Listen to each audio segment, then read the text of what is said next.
we'll get started.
So sorry, everybody.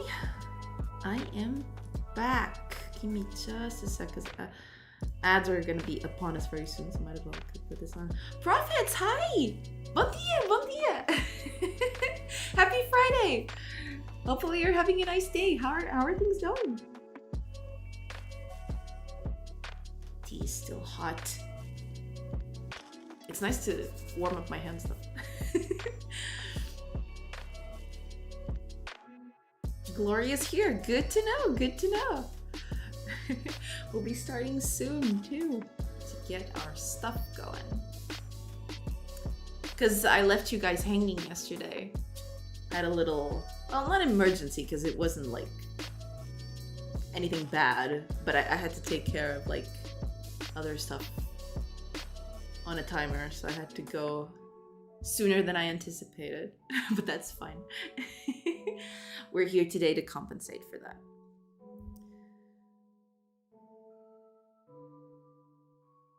Just gonna let this roll, and then we'll get to it. Oh yeah, Profits, how was your C# learning yesterday? Because I got really curious. I never touched WebSockets ever in my life. Well, that's not true. I did touch them a little bit for like a university project, but I barely remember any of it.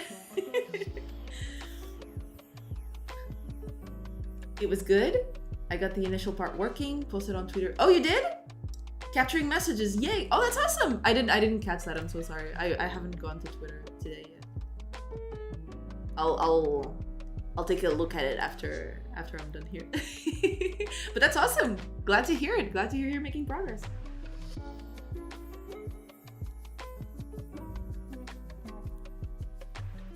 Very nice, very nice. Capturing messages is a great start to things.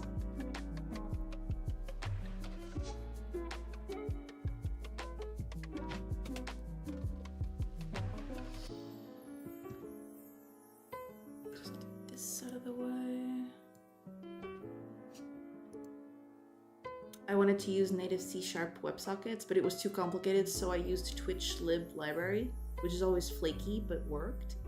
Oh, there's a Twitch lib thing? I had no idea about that.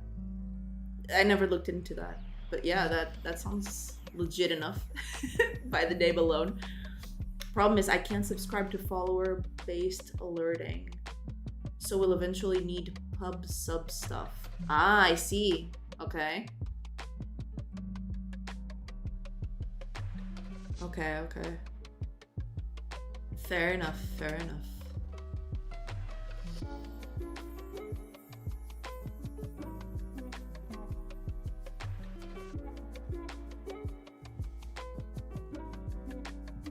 But at least you're making progress. That's what counts. Never easy, but fun when it works. Yeah, that's the thing. Yeah, somewhat. Yeah. But as long as you're having fun and it's working, that's all you need. All right. Consider it, yeah, an MVP. Yeah, pretty much. Okay, ads are over. Thank God. Okay, let's get down to business. Emphasis on the middle. Yeah. But hey, from an MVP, stuff starts growing, and then once you know it, you've got a lot more than an MVP. Every big thing starts somewhere, and often starts small, so that's not bad.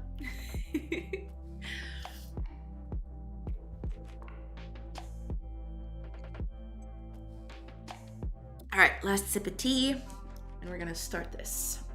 Because there's a lot to do. I left a lot hanging yesterday, and I want to finish it all today. Hopefully I'll be able to finish it all today. Let's see. Hopefully I'll manage. Okay, let's get tea here to the side. All right, let's get down to this. All right, so yesterday, if I remember correctly, I was working on getting resources working. I had to I usually post a GIF on Mastodon of like my progress. I want to do that on Twitter too. It's just that I have a lot of people following me on Twitter, and I don't want to feel like I'm pestering them. Like, ooh, at least in Mastodon I only have like a few people, so you know it doesn't feel so overbearing. I don't know if it's just me being silly or whatever, but. I get a lot more anxiety posting to Twitter. There's a lot more eyes. Afraid of being judged. Not exactly judged, but you know. I don't want to come off as like always talking about my stuff. But I guess that's what Twitter is for. I don't know. It's complicated. Yeah, I had to correct a few things yesterday before posting the GIF. Because like some stuff had a few bugs. Unexpected bugs. But now, yeah, here we go. Okay, because like I was holding on to working building. Here we go. Let's go. Okay, so I get the result. This is like, I shouldn't name this get result. I should get this should be like hourly result, but you know, I'll have to change that in a lot more places. So for now, this will stick. It's fine. Let's just see, because this is getting called. Here we go. Okay. Yeah, and this is already being called here.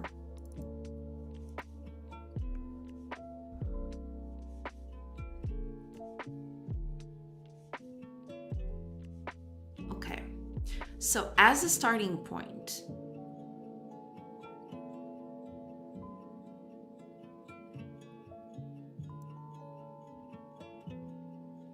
yeah, because like this adds everything, correct? Yes, it adds everything.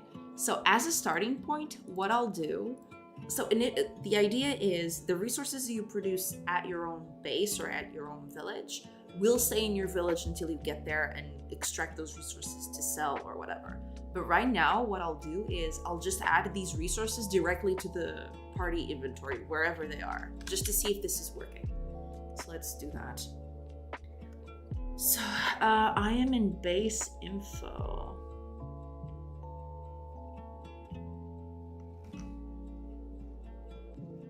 Or I can just,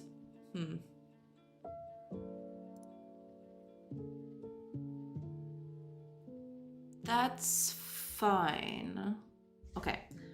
All right. Let's not do that then. Let's just do inventory. And let's make this public read only, because we don't want this to change or whatever. Also, these all have to be read only. There we go. Yeah. And then we just set the inventory to be new inventory collection. There we go. Hi, TBD! Good day, good day! Hopefully you're doing well today. Hello, hello. How are you today? Doing good, doing good. Gonna finish the stuff I left behind yesterday. I had to go in a hurry. But hopefully you're doing well today as well. Hello, hello.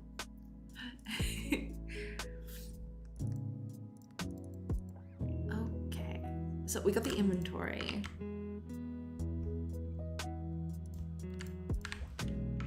Let's add stuff to inventory directly.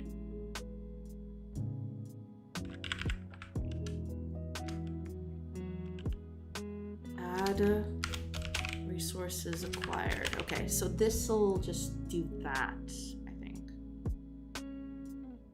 Yeah, we'll just add stuff to inventory. Of course, this is all like very placeholder. It's not supposed to work like this at all. I mean, it is supposed to work like this, but it needs to go through other proper channels, because like this needs to be logged by the game, and this needs to, you know, all that sort of stuff. But we're just adding it directly because, like, you know, it's fine. Now what we need to do, because like if I remember correctly, I did do a toString on this to actually print this to other places. Yeah, here we go. Yeah, okay. So we're gonna use this. Yeah. Okay, so let's do something. When we enter the base,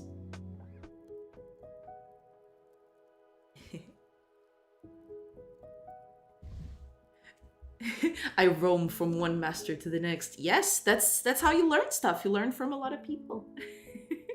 You watch a lot of people do things and you take a little bit of each. That's usually how it goes. And when we enter, let's just do something very quick. We're gonna copy this little thing here. We're gonna put it somewhere down here, or even like right below. Oh, actually, you know what we could do? Well, no, not exactly, because then it might just do some unexpected wacky thing. Let's just... I don't think I can select these. Yeah, I'll have to look for it. I think it's this.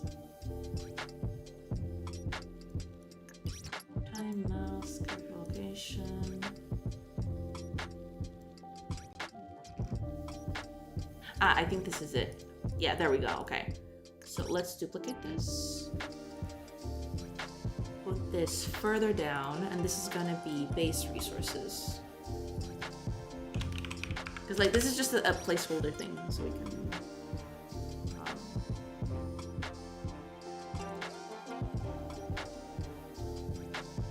transform. Okay, here we go. Position would be 32. Yes, there. So we're gonna update this base resources thing.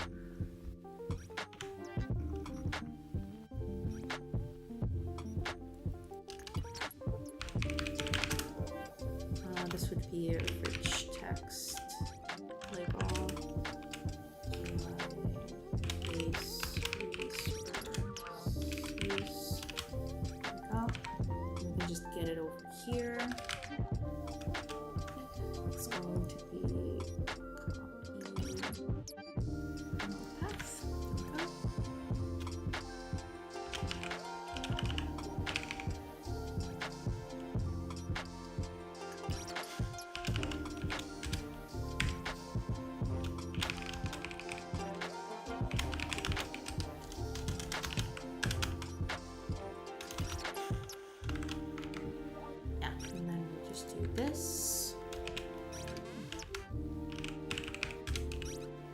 Text is completely.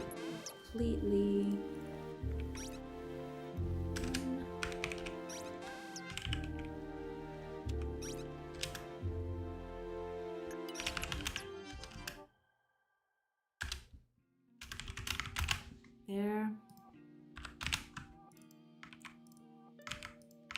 There. That'll do. So now we just need to update this when we enter the state, really. We don't need anything else. So let's go for where was that? Because I do have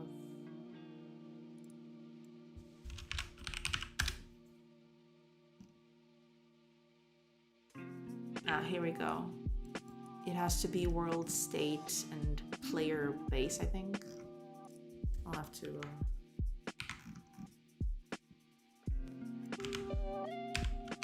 player base info, there we go.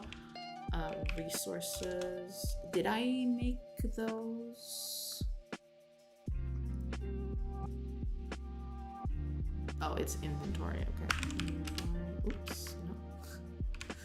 Inventory to string resource UI. What does this take? The resource manager. So that would be game manager, resource manager. This would be game manager dot localization.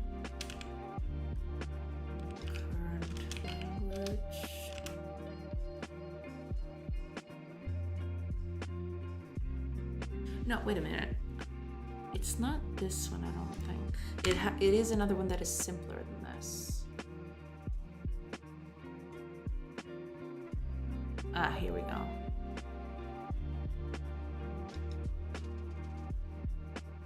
Okay. Here we go. I knew I was putting too much stuff on it. Okay, what does this take? Resource manager, language, and resource name color. I don't even know. Where is this being called, actually? Here we go. Where is the color for this? Color map.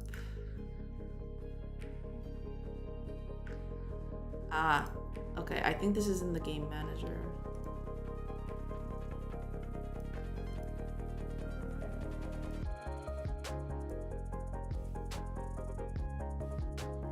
Game manager color map. Okay, there we go.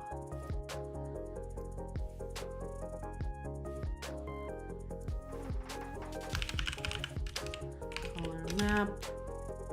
And this would be resource. This would be like a party resource. String.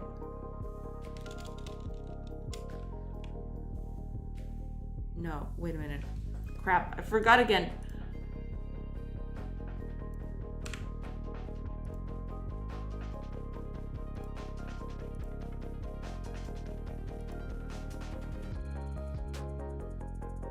To HTML. That's the thing.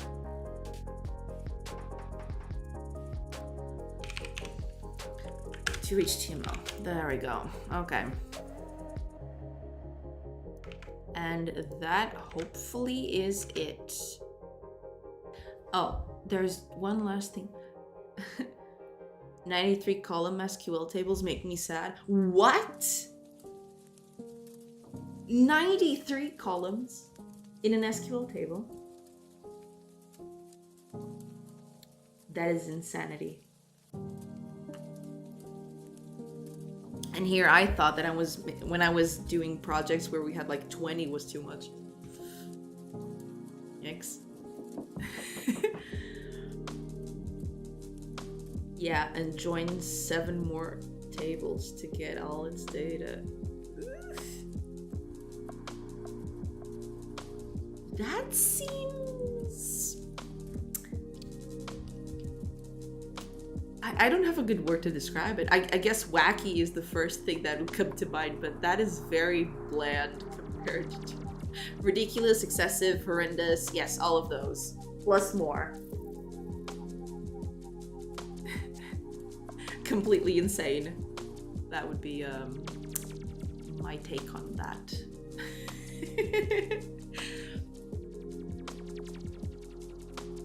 Complete insanity sounds like a good descriptor.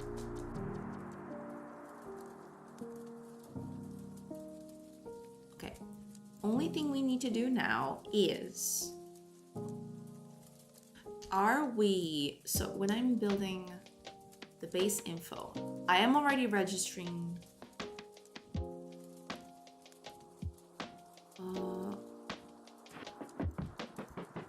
here we go. Yeah, our past, it already does this. Okay. So it's directly adding to the inventory. Let's see if this works. I don't know. I don't know if this is gonna work. Because, like, from what I remember, let me just check here a few things real quick. So, when we have a building, where are they? Working building, here we go. So when we have a building and time passes, right? You want to get the result of that building. Yeah, there we go. Okay, yeah, it needs to have workers. But that's not good enough. That's the thing. So, okay. Let me just, okay. I mean, right now, having a worker is enough to add resources to that, but eventually, meaning in a bit, I'll want it to actually only get resources if that character is working a specific job. That's the thing. It's like, only if a character has a specific job will it do this. But right now we'll just do this so I can test if this is actually working or not.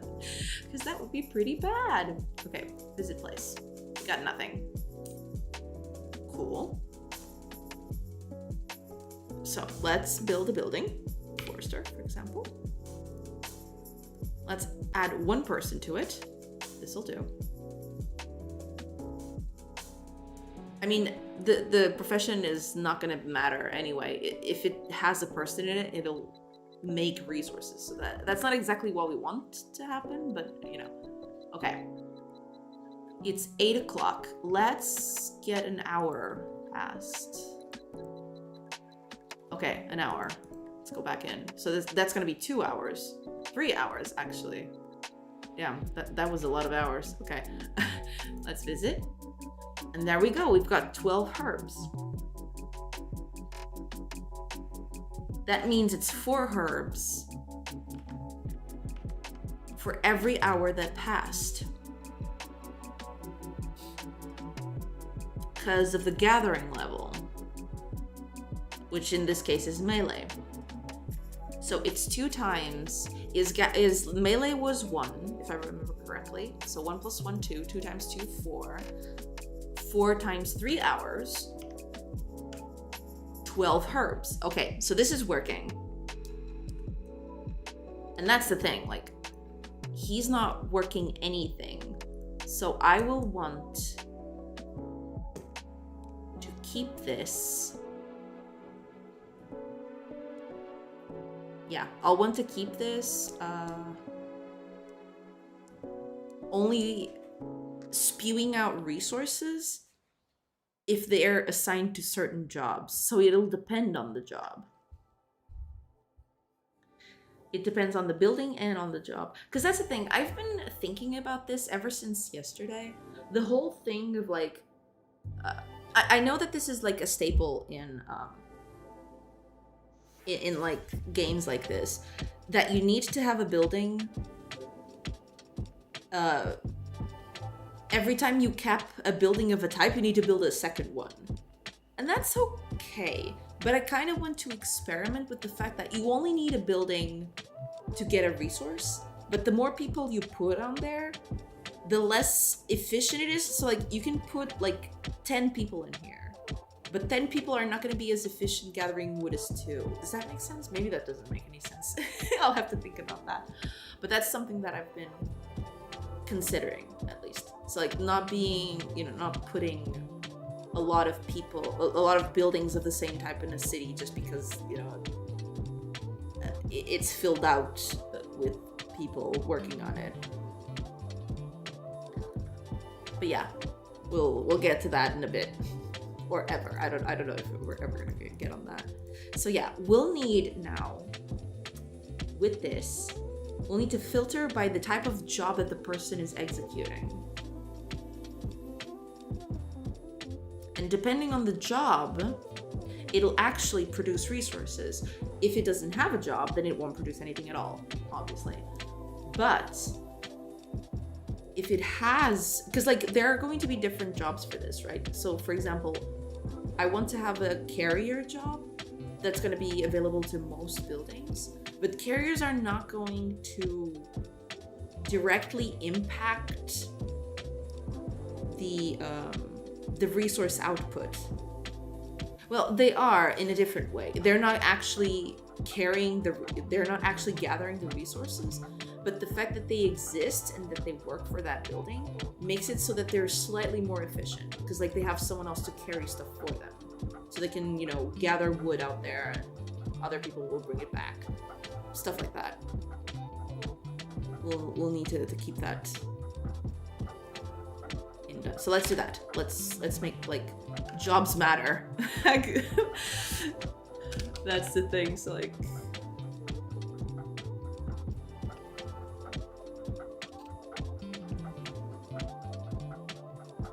so if character dot profession, in this case we are working with the forester. So in case our profession is a forester, that's when we get all these resources back. If we're not a forester, we're not supposed to be getting any resources back. Like we're not assigned to that job specifically, right? I think that makes sense, because like we'll need a specific case for every job. For like every job this building can get should have a case of like how it affects everything else in that building. For now, we're gonna do it just like a simple check. We need to do that in the fishing hut too, but for now we're gonna focus on the forester. I only want to focus on one thing. Oops, one thing at a time. What did you do? Black bars. Ew. Okay. Let's set up a forester. Put a person there. We're not gonna give her a job. Let's leave. Go in. Go out. Visit. I still have nothing. Set him up as a forester. Go out. Go in. 12 herbs. Okay, good. We need to set this up for every building. I don't know how to... I'll have to set this up differently based on the job that they have. Like, every building will be different, of course. Like, but I'll have to find a way to make this. I mean, it can be this. Like, it's fine. We just need to make sure that we tackle every profession that we get the max workers on. Okay, so that's part of the thing. Let me just check here, because like I had a few notes about what I wanted to...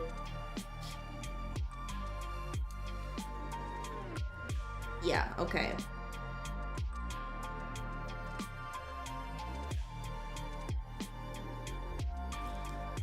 There are two major things I want to do with this. me just open up the game again. Because I want to get a feel for what types of things I should do here. It's like when I'm assigning people to a certain building. So for example, let's put a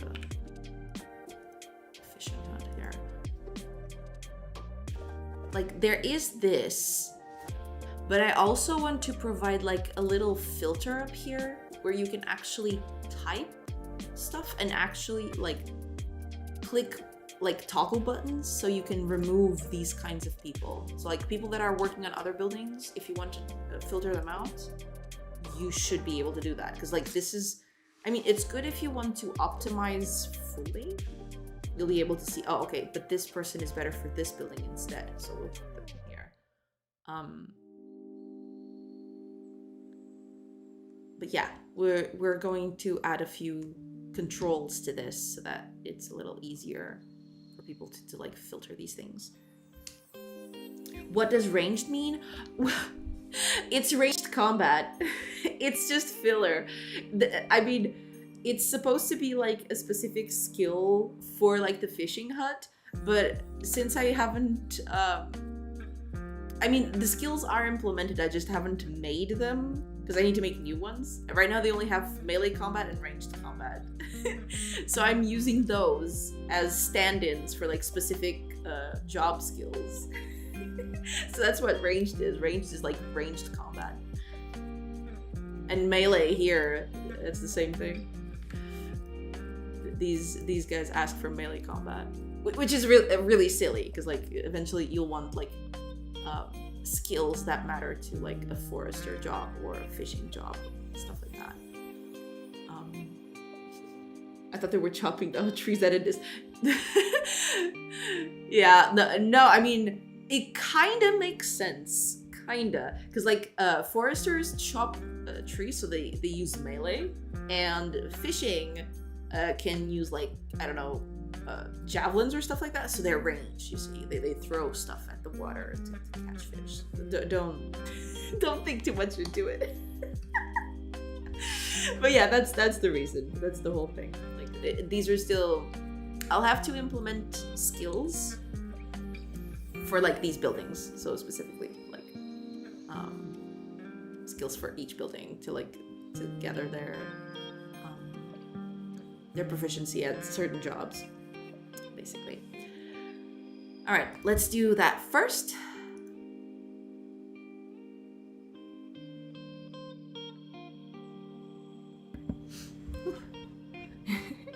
Managed to turn off the microphone this time.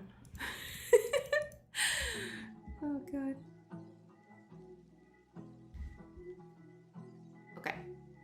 Let's go over here. Instead of just the population, which is this, no, wait. Oh, okay, this is another thing. Population, here we go. So instead of just the title, we're duplicating this. This is gonna be the search bar. And this is gonna have a few things. We're actually going to need to make a few icons. Let's open a base sprite.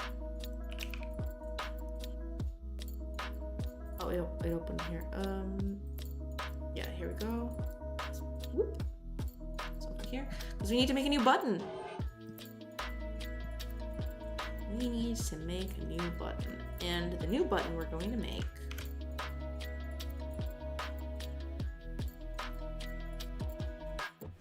yeah, so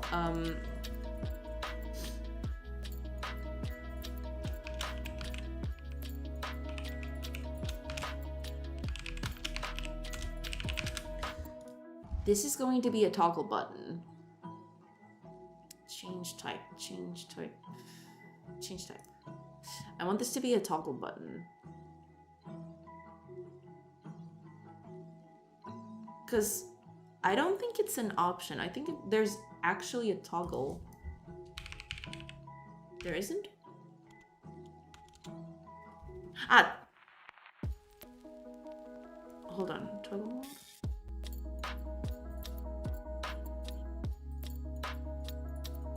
If true, the button is in toggle mode. Makes the button flip state between pressed and unpressed each time its area is clicked. I think this is what I need. Yeah.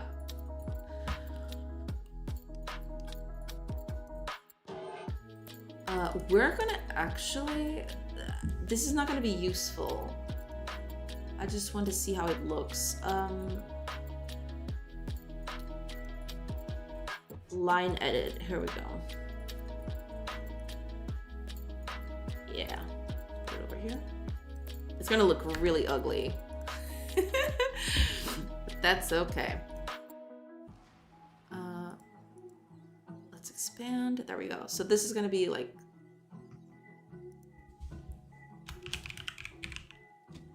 I'm gonna take this off later.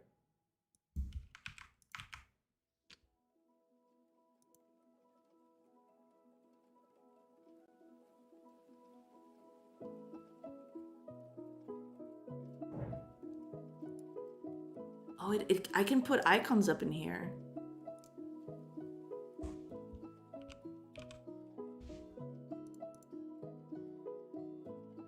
I see. Okay, this is pretty nice. Okay, I'll have to think how to do this. For now, no. We're just gonna keep that. Let's just make a small icon really quickly. Real quick, just something really fast so we can test it out.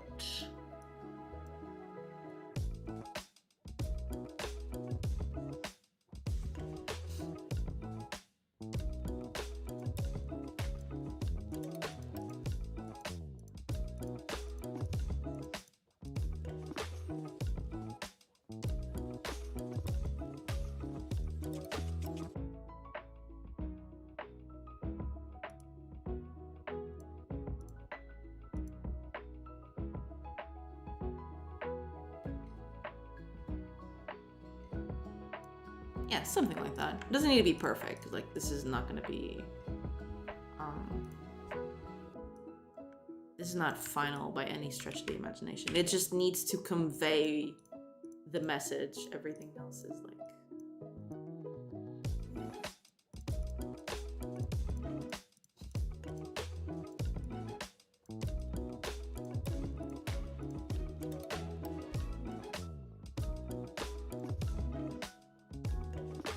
There, that should do. It looks kind of wacky, but it'll do. There. That'll do. And we can put that over here.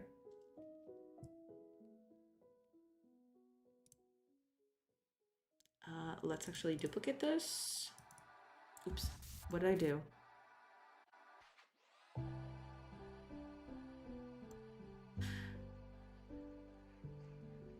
Okay, let's duplicate this. This is going to be icon employed.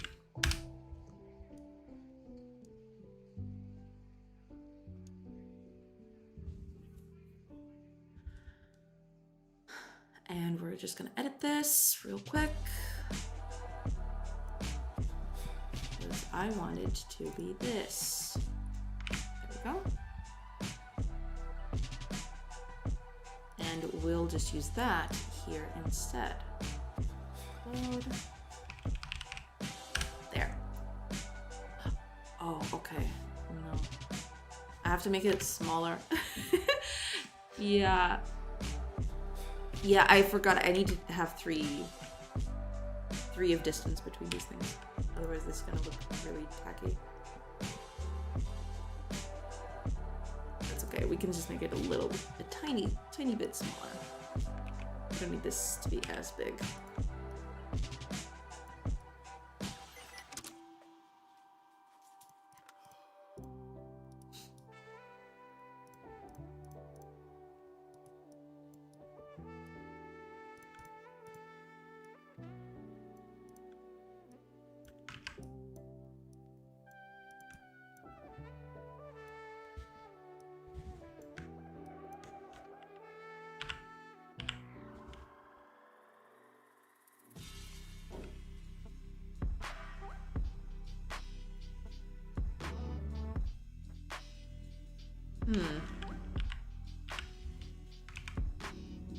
I'll have to think of another thing. That's fine. We can just...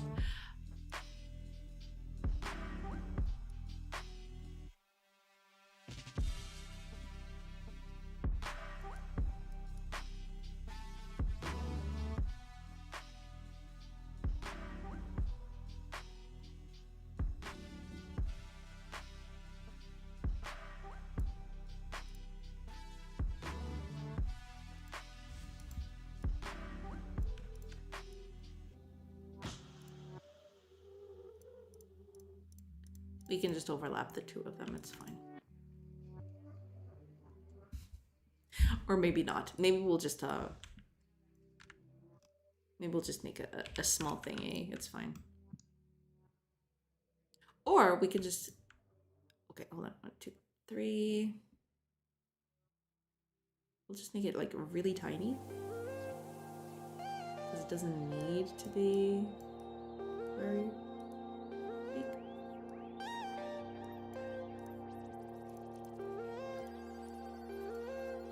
You just need it to be readable.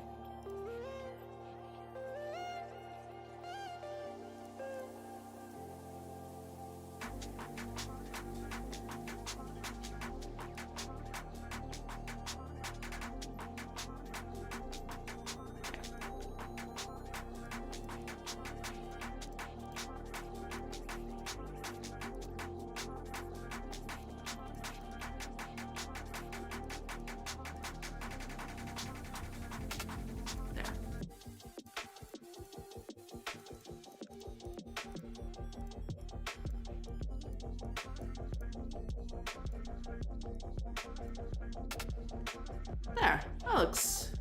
That looks good enough. That looks good enough.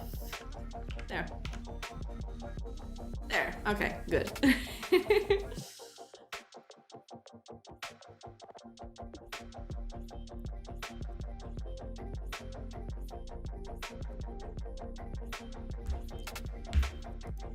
can actually put text on this. Yeah, but we don't want text on this. That's fine. We just want a little icon.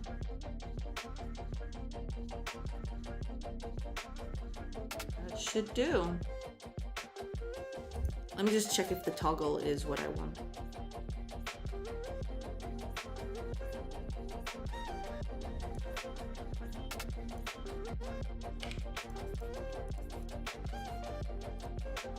Perfect. Okay, this is exactly what I want.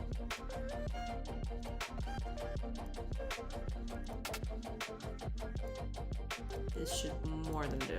Okay.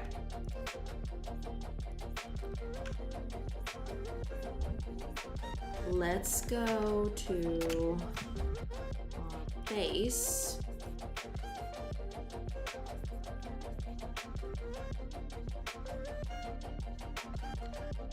Because when we're setting the population,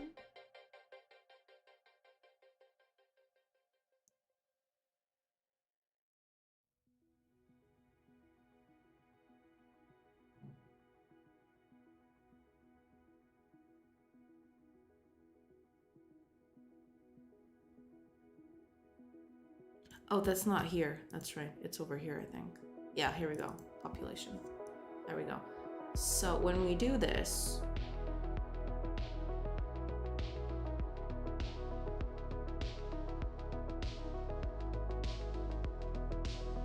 yeah, we'll need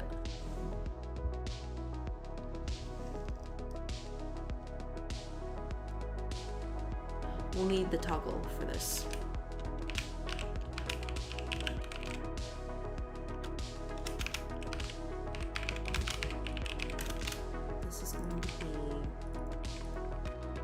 Oh, because this is the people container.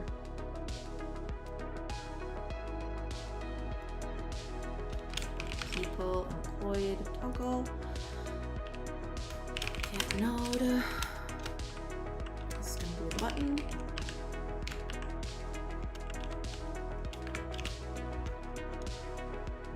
No, I want this. There we go. So let's just copy the path to this. This should be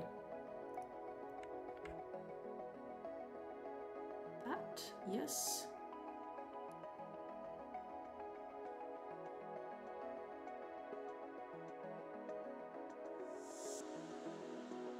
There.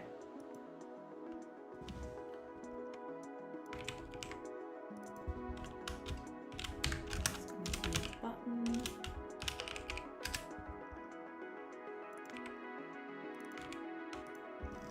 Go.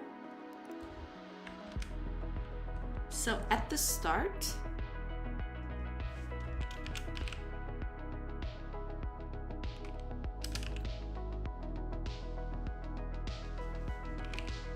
toggled. Ah, here we go. So we have a toggle thing. Can I just set the initial state of a toggle button? Assuming that this is it. Let me check the button real quick.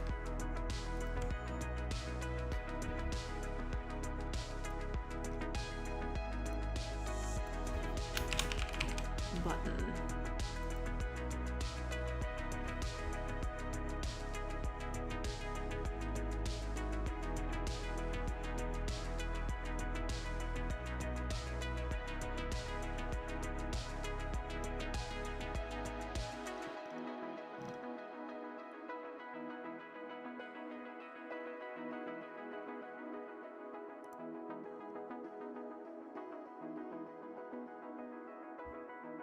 Toggle mode, here we go. If true, the button is in toggle mode, makes the button flip state between pressed and unpressed each time its area is clicked. Okay, good. That is what I want. Called when the button is toggled. How do I get the toggle state?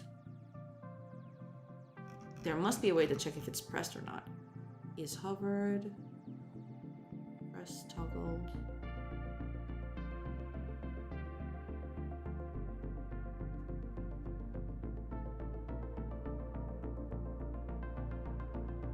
Ah, this must be it. Button pressed, okay. Okay, so toggled.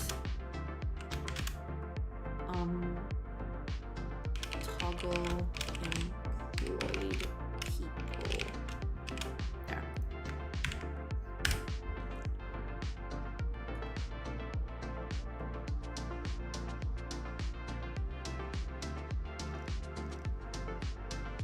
Well, no, technically, we don't even need to do that. Well, we kind of do. Because when we toggle, we need to update the whole list. Okay, let me just, yeah, we need to update this.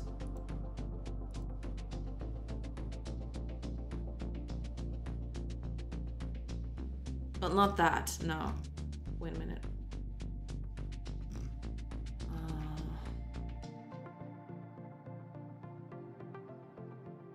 Open population menu, here we go.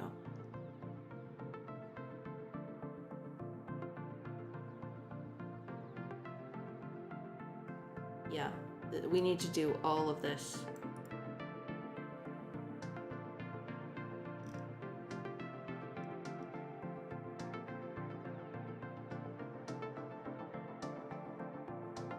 I'll need to name this something else, but population menu.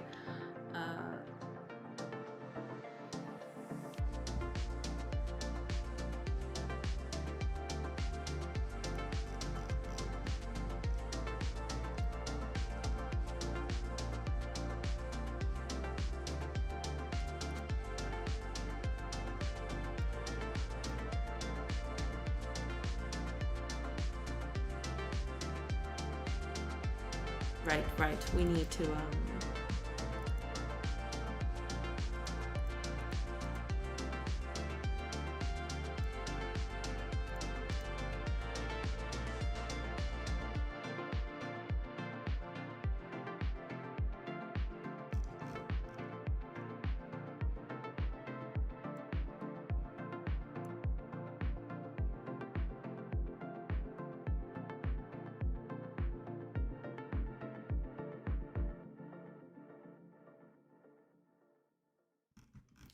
We're gonna need to keep something like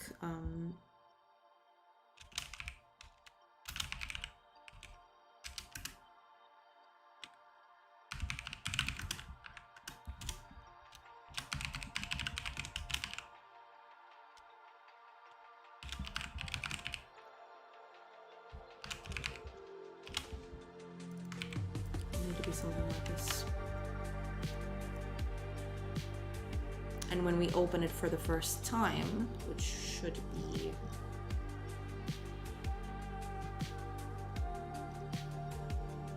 here. Yeah, here. Oh, I didn't go there. There we go.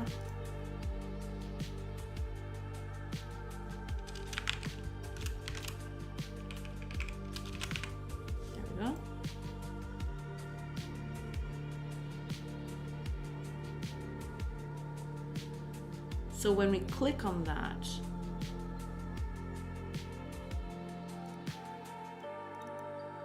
right, one last thing we need to do.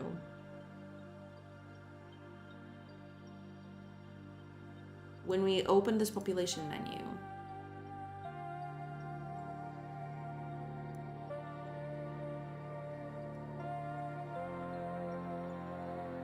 the filter is going to change. Can I actually, hold on. Can predicates be merged in C#? I never did anything like that.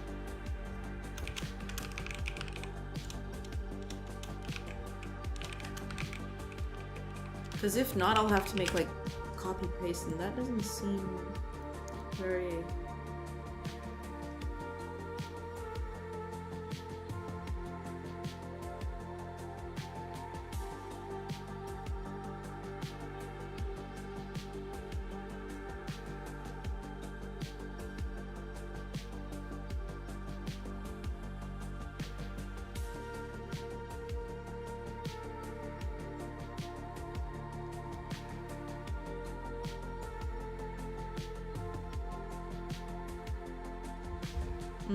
I see. All right, that's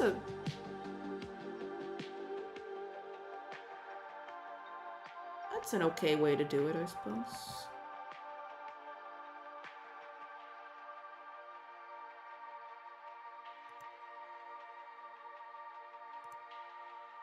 Yeah, I'll do it like that.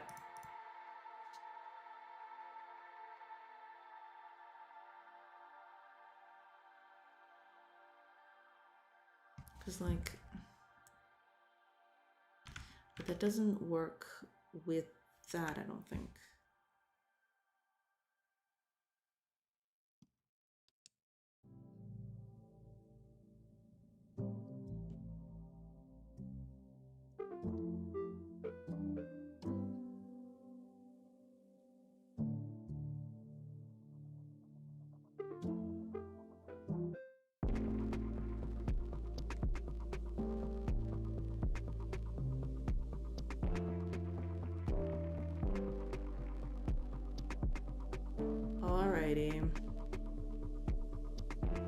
Yeah, well.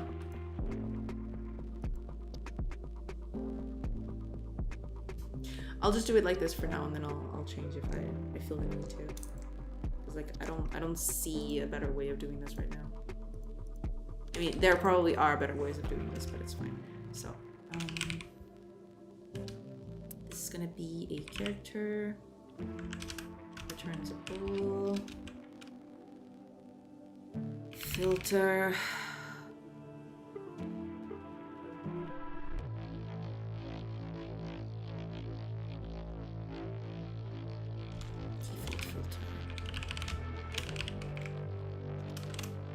It's going to be this. How do I... Oh, I can actually just... Okay. I can actually just do this. Okay. So this is going to be the default filter.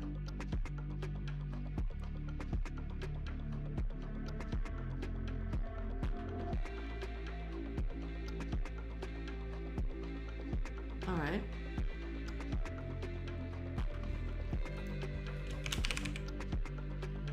Do the same thing for this.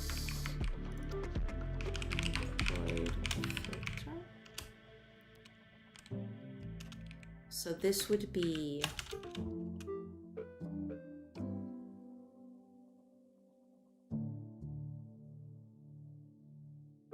dot working building.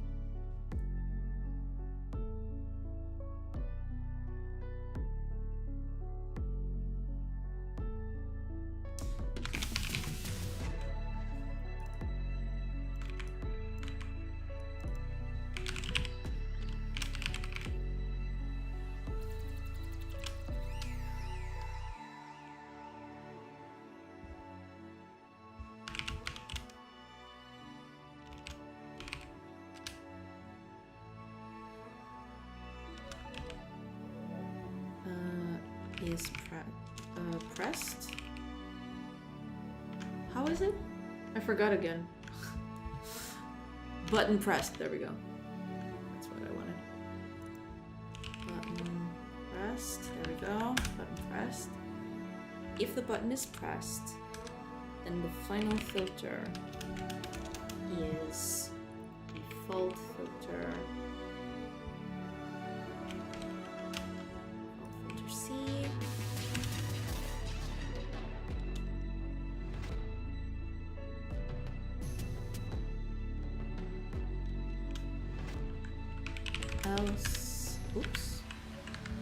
Else the final filter is going to be this and the employed filter.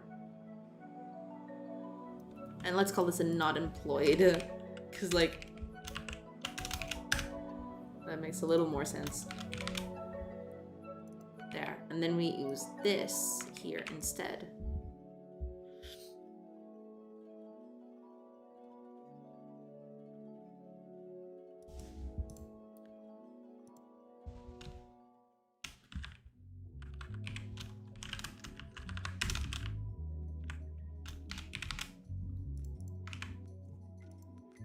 I guess this is it.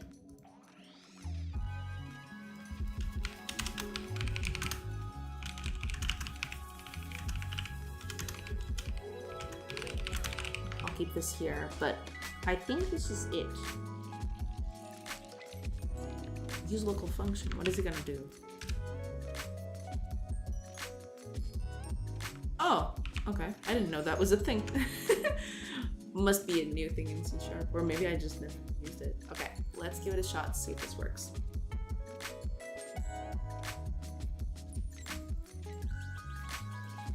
Hi, Redstone! 4D! Hello, hello! Welcome, welcome! Hello, hello! How are you doing?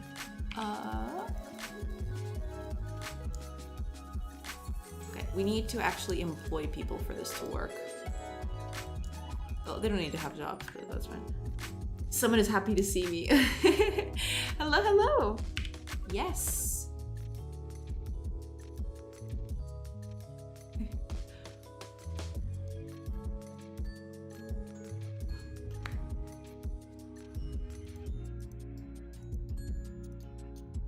This is kind of cool. A follow just for that greeting. Thank you, I appreciate it.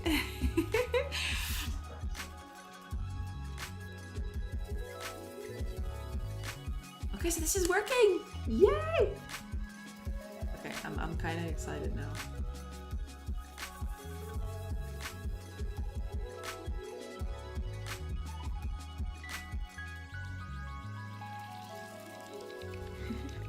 Working is good. Yes.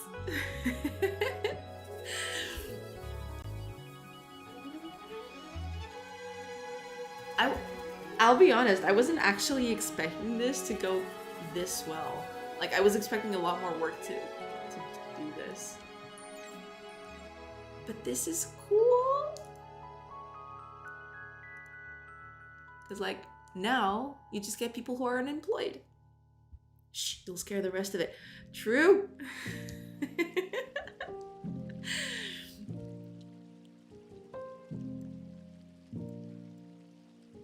let's see if this still, like, yeah, people are I'm getting a lot less people. Let's put a new building. So right now there's only one person. Oh, this isn't adapting. It's probably the minimum size is too large. That's fine.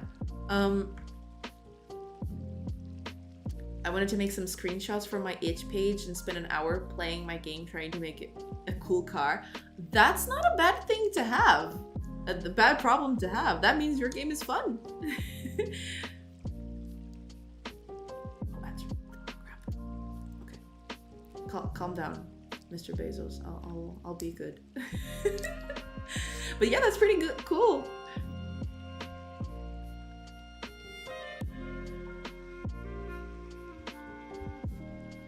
What game is it? Can you show us? I'd love to see it.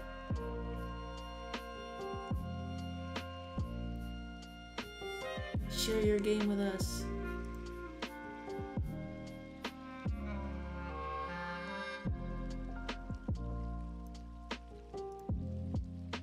Want me to link it? Yeah, link it here.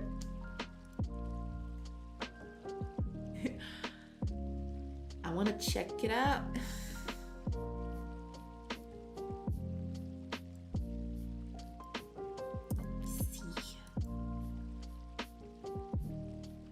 Oh, damn. Okay. Because initially it told me too many requests. I'm like, oh god, did we break the game page?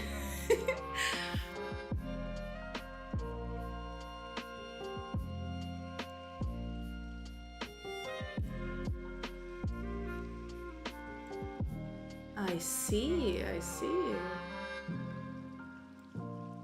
Pretty slick. I like it.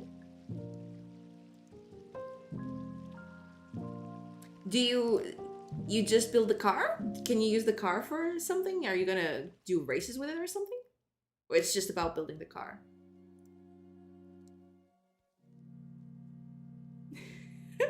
Oh, there's the ads. I'm so sorry. Okay. I'll ask after the ads are done. I'm so sorry.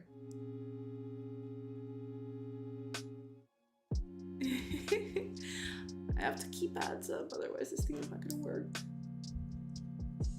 Oh, you're back? Did you get ads? I'm so confused because like it says ads in progress still.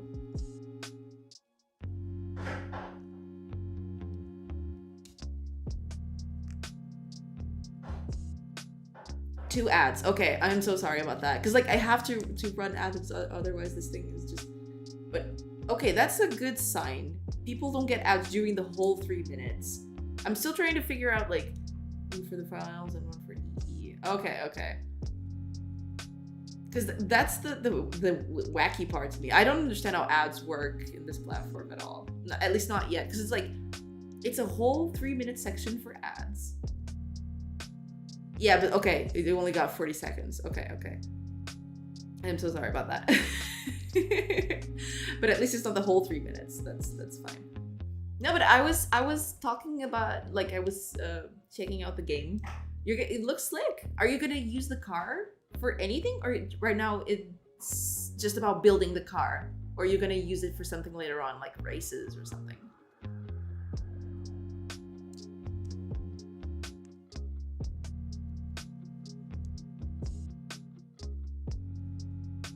There's a puzzle. Ah, I see. Okay. Only 7 levels. Well, that's fine.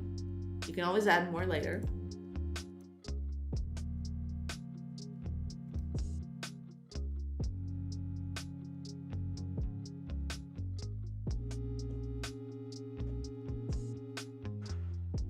But this is pretty nice. Yes.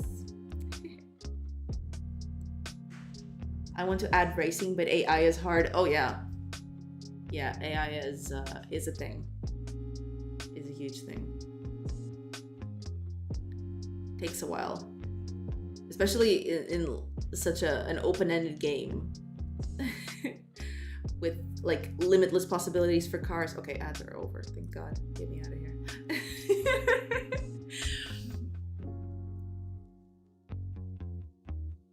But I feel you. I feel you about the AI. Absolutely.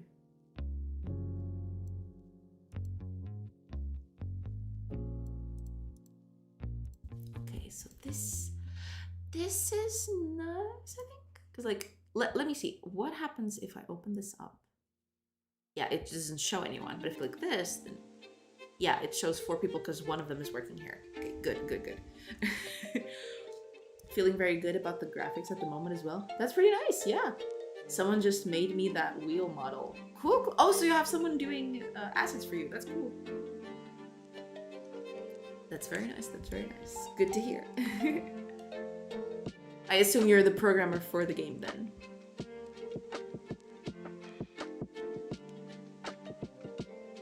He just made it because he hated the old one. Okay, that's also fair. I mean, that happens too.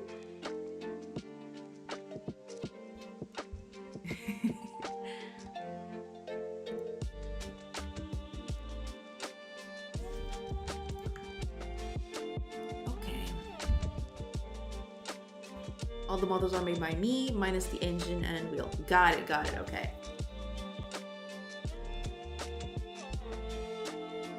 A one-stop shop, pretty much.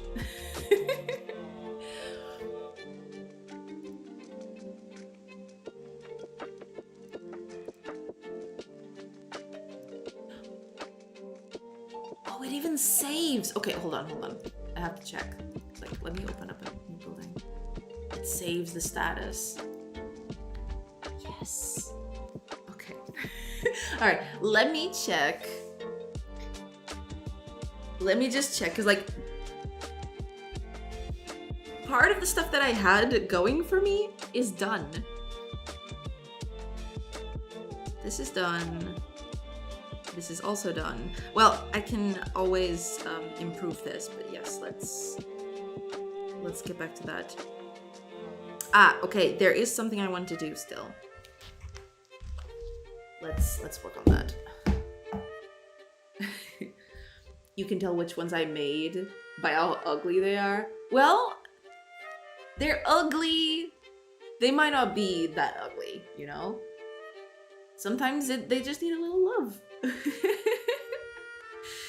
How is CS treating you? You mean C#?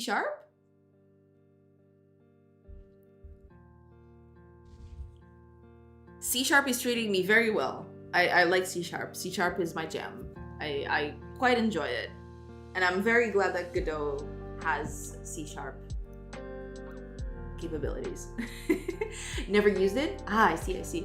Oh yeah, that's actually a very curious question. Like, that game, what is it developed on? Is it Godot? Does it say anywhere? I didn't check that actually.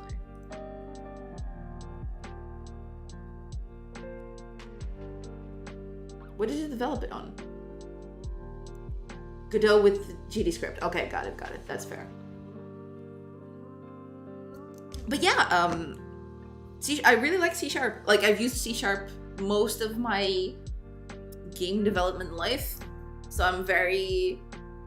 I won't say I'm extremely proficient with it, but at least I know it a little bit better.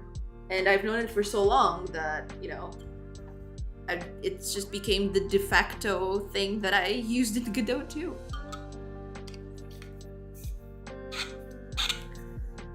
GDScript is slow, but it's good enough for me, then yeah. If it's good enough for you, then you should use it. That's how it works. That's how all of this works. My GPU is struggling almost. That's okay. Your GPU will live.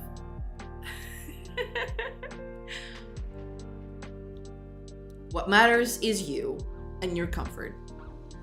Your GPU can take it.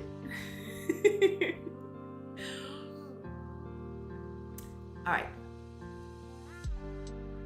Let's do one thing here. Yeah. So right now, let me run the game so I can see this like from a game perspective. Because like right now, when you place a building and you put workers on it, like this, I really need to put this somewhere better, but that's fine. So when you put characters like this, it should say somewhere, probably down here. I can always change that later, but I want to put somewhere here, like the range of resources that you're going to get per hour. right? So right now it would be 0 because like no one is working. But if I put this, it should change. It should change like how many you'd get per hour. So that's what I'm gonna try to do.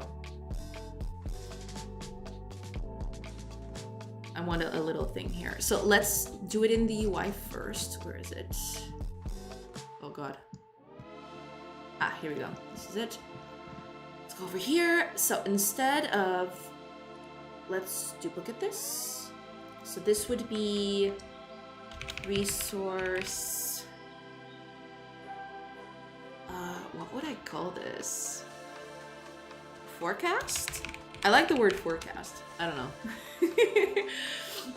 Anyway, enough about my game. What's your game about? How long have you been working on it? What's the goal? Okay.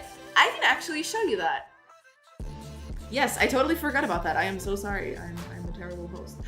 But anyway, so let's go question by question. What's your game about? The game is about, let's start from the beginning then. It's a mix between an RPG and a base building game. So like kind of a city builder, something like that. The idea is you have your own base, which is this. It looks ugly and not very much animated because I still have that to do. And you're supposed to build stuff here, which is what we're working on. We've been working on recently on the building system and, you know, putting people to work on buildings and stuff like that. The idea is you'll produce resources and stuff like that. But also, your city is going to be constantly attacked by an enemy faction, right? They want to eradicate you, and that's it. They just want to get rid of you forever. And you don't want that, because that would be bad. So the idea is, at the same time you're building an economy. Hi! Hi, Ton! Hello! Good afternoon. So, idea is you want to defend your base at the same time that you want to upgrade it and make it better and make it safer. But you won't always have the resources to build everything in your base. So you'll want to rely on neighboring friendly cities, to be specific, for your resources. The idea is you'll also have this is where the RPG component kicks in. So like this is all the whole city building thing, like you build buildings and they produce resources and stuff like that. That's the city building part. But then comes the RPG-ish kind of part. So to protect your merchant caravans, you'll want a team of warriors, because on the road, a lot of stuff can happen. You can get attacked by wild animals, you can get attacked by the enemy, you can, there's a lot of stuff going to happen on the road. And even outside of the road, like if you want to explore out here, the idea is you'll have random events that, stuff can happen on them. You can get resources, you can get other kinds of events where you just find people or find places to explore, stuff like that. So the idea is, with your group of warriors, you're supposed to establish merchant caravans to other cities that you can go to. And you trade with them. So you sell the resources that you produce, which will depend on like the stuff that you have around your base. And you sell them what you produce and buy what you can't. On the road, right now, there's only one thing that happens. At night, you have a prompt like this to make a camp. Because if you travel at night, it'll increase your chances of being attacked, either by wild animals or the enemy. So like, ideally, you want to make a camp and like have people rest and do other things, which is where the camping part comes in. Camping part is like an RPG-ish kind of expansion where your warriors over here, they're down here now, as they're camping, they can either rest or produce resources. For example, they can hunt around the place to see if you can get some meat. They can also gather herbs nearby, so you can, use them later for other things. So that's what we're gonna do. We're gonna rest until morning, and like, if they can hunt and they can gather herbs, they're gonna do that. So each one of these will have a set job to do, and they'll do it until they either can't or the time is up. So we got a few meat and a few herbs. We can now go to the friendly settlement, because right now, remember, we don't actually have anything. We're not producing anything because like we're building like the city resources part. So right now the only way to get resources is by camping and gathering them. So when you visit a friendly city, you can trade with them. So you can sell your wares, you can buy their wares. Right now there's nothing specific for you to buy because that's still working. This is all still a work in progress. But yeah, you can sell your stuff for money. You can also buy some of their stuff, but right now they don't have anything that we don't.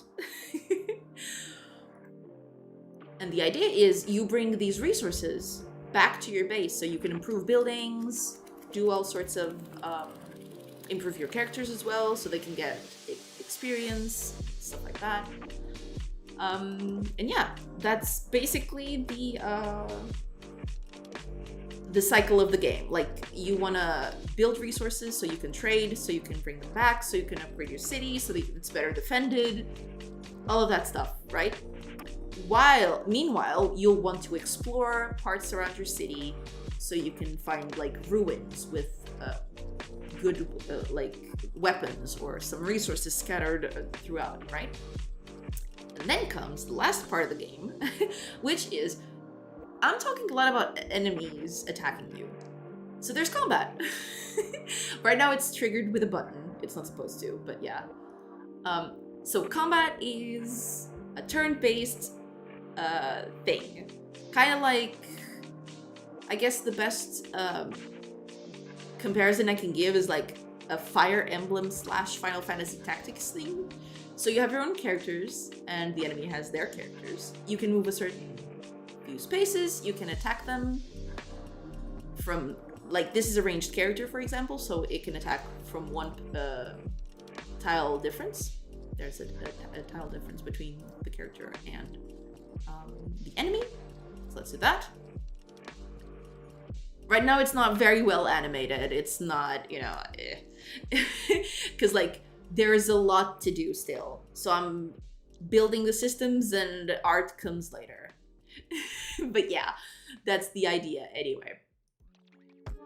But yeah, the idea with combat, it's like it's your run-of-the-mill turn-based combat, I suppose. And that's how you manage to get all of your combat done. And that's how you kill the bad guys. I'm gonna try and finish this because my honor is on the line now, but I don't know. Sometimes it doesn't go all that well. But yeah, that's the game. That's the whole thing. That's what's done so far. We're working on the city building portion, but yeah, that's all we're doing. That's the game. That's the thing.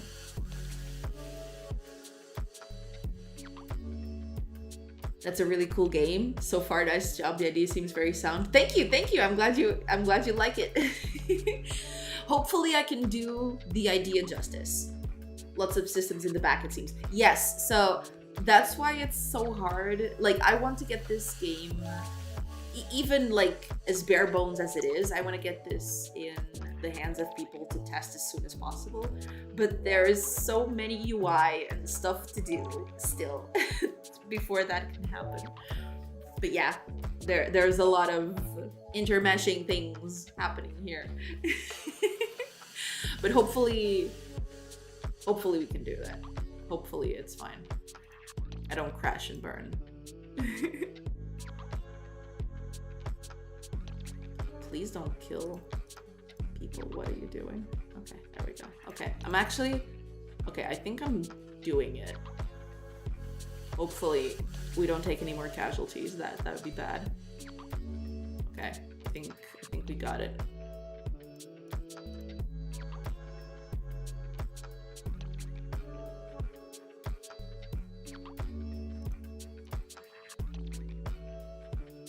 I'll actually go twice. Nice.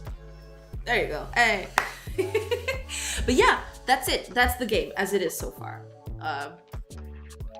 Okay, next question. Because that's what the game is about, and that's what the game does, and everything like that. How long have you been working on it? Well, the goal I've already, well, not exactly, but the goal is to eventually to defeat the enemy, or at least that's one of the ways to go about it. So the idea is you're protecting your village. That's all fine and dandy, but eventually you'll want to get. Eventually you'll want to go to the source and try to defeat the enemy at its core, right? But yeah, that'll be the thing. You go from a small city, few people, then you will grow, get a lot of warriors, stuff like that. Oh, the goal of the project? The goal of the project in what way then? Oh, you mean what I'm gonna do with it, with the game? Okay, we'll get to that then. How long have you been working on it? So, like the end result. Got it. Okay. Let's talk about the how long I've been working on it. So this game started, I'll say like I started on it last year, I think. I don't even remember anymore. It's maybe I started it 2 years ago, but the thing is I never worked a lot on it. Yeah, I worked like a few hours every week, and that was it. So I didn't get a lot of work done. Okay, it's probably like a few months in terms of, oh, okay, no problem.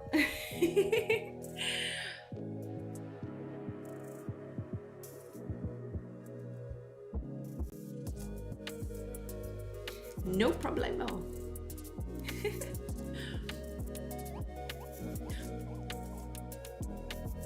Oh.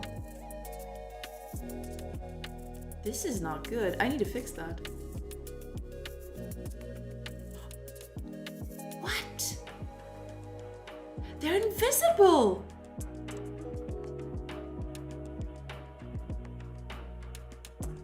Okay, I need to fix this.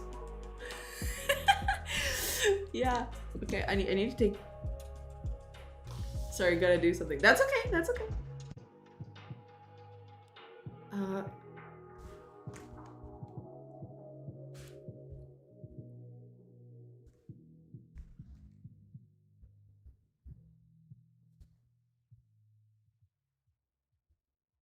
Let me just take note of this, because I'm gonna forget. I always forget.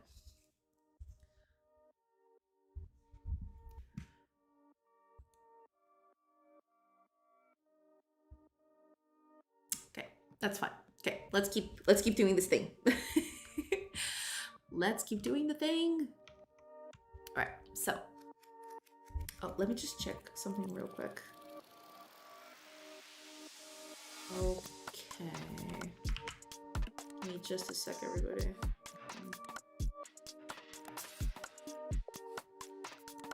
Ah, here we go. Okay.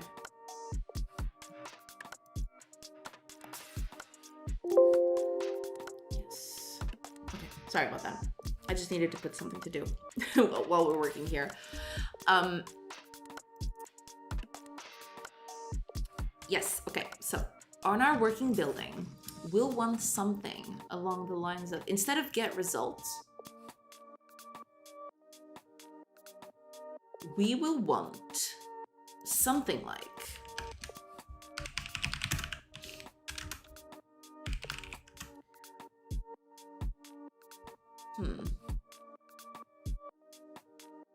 what am I gonna call this?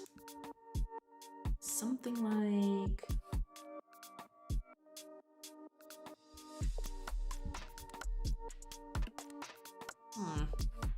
man, naming stuff is just not my forte. I always get analysis paralysis with this sort of stuff. Okay, get result forecast. And that's gonna be with this. Yeah, okay. We'll kind of need that, yeah.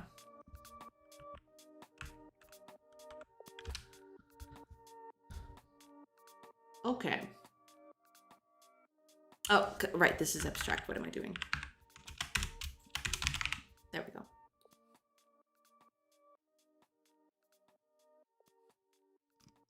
Okay, get result forecast. So, yeah, this is not,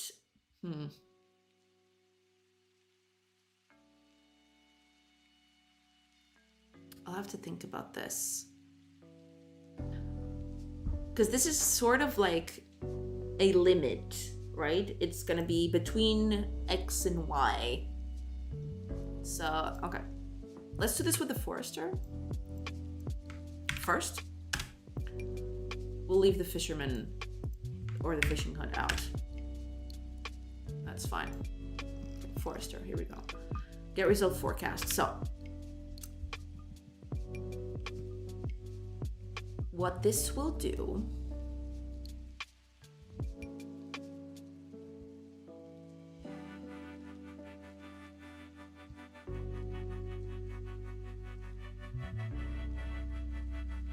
yeah. Because let me just think of something. This is the get result for a character. This random isn't even being used yet. But I don't need the random because this is a forecast.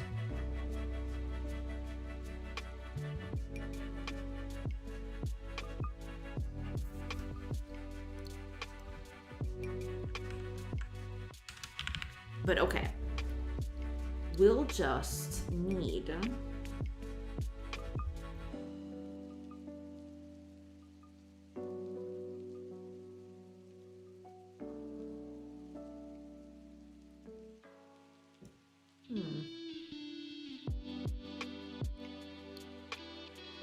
let's do min and max resources.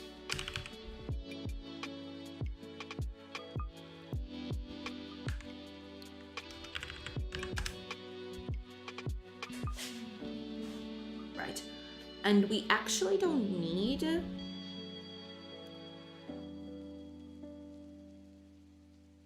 right.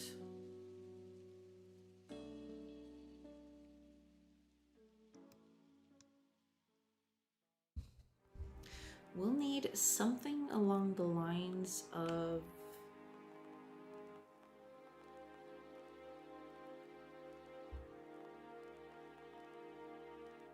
can actually use, give me a sec, 'cause this,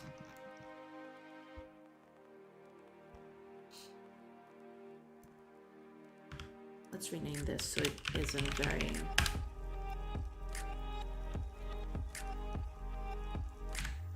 it's fine, okay. Yeah, used and acquired, but we're gonna need a bit more than that.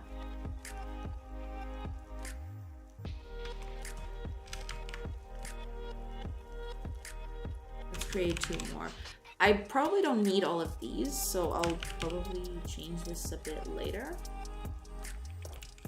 That's okay. We're gonna keep this as is for now, and then we'll change. There.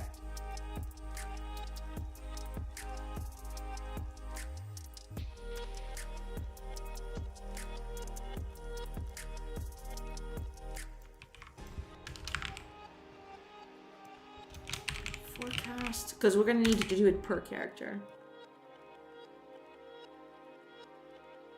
And we can actually use that. Yeah, we can actually use that to check the listing. So like in the listing, we can actually say like what the character is gonna produce. And then at the top you can get the sum of it all. Yeah. Can actually do something like that. I think that's gonna be fun. So we'll need this,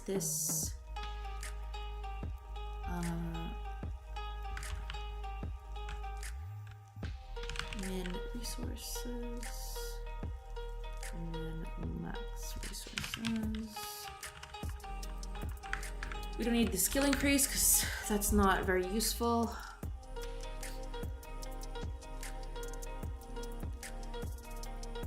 There, yeah. So that's an abstract thing that we're going to implement here. Okay. Get character result forecast. Only thing it's going to do, so min resources,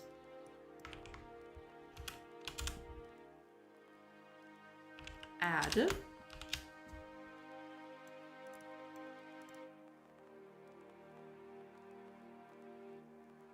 we'll need to do this.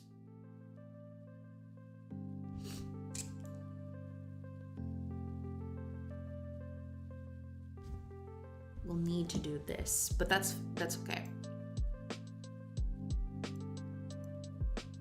Because this is supposed to be like procedurally generated, but we'll want to like check the min and the max. That's fine.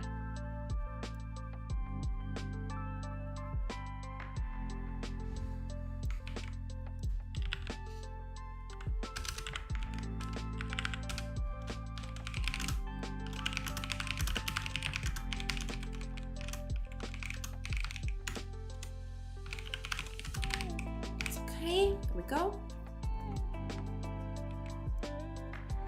We'll just need this. And this is like min resources and max resources. And actually, I'm gonna put like a, what do you call it? I'm gonna put something like I'm gonna put garbage into this information just so we can test something, but we'll get to that. So on the get result forecast, all we need really is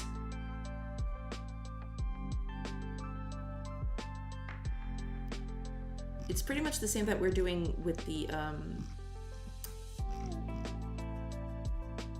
oh, we can actually, yeah, this doesn't need to be abstract now that I think about it. It can be up here, and that's fine. Get result forecast doesn't need to be abstract. Yeah, it can just do this, because it's going to, like, what dictates it is, like, the thing. So, we're gonna do this. And this is gonna be min resources and max resources instead of this. Max resources. Okay, there we go. So, min resources, max resources, min max gets pin and max. Forecast. And this is going to be character, procedural random, min resources, max resources, and we don't need anything else, I don't think.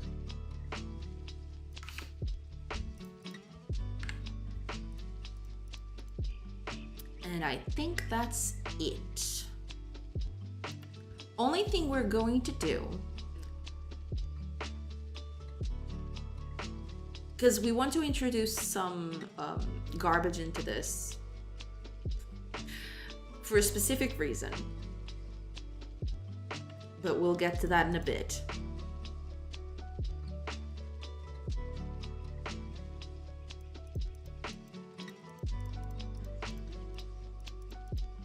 But that's good enough. Let's just let's do this for the fishing pot.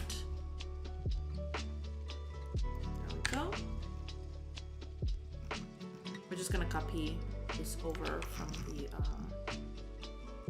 we don't need this anymore. There. And instead of that, we'll just do this. I really need to,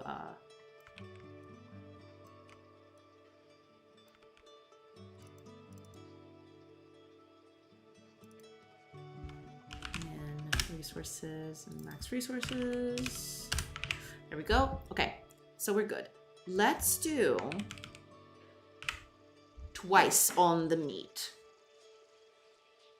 So on the fishing hut, it's gonna be twice, and you'll see why in a bit. I mean, this. I'll just mark this because I know I'm gonna forget.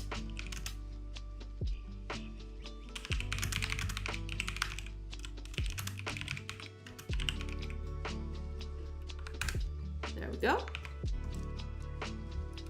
And actually, I'm just gonna do that here. There we go. Okay, gotta do some menuing now. Let's go back to Godot. This is gonna be the resource forecast.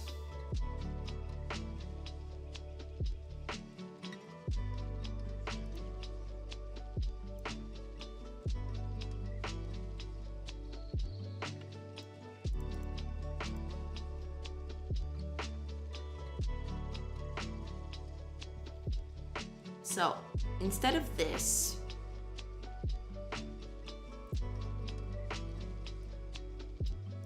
we're gonna put the buildings produced. So like the production.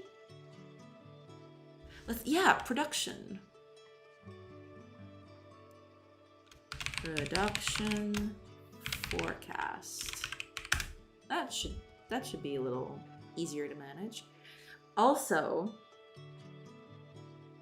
by doing this, let's also add after this another production forecast. There we go. We're having two things, so that's fine.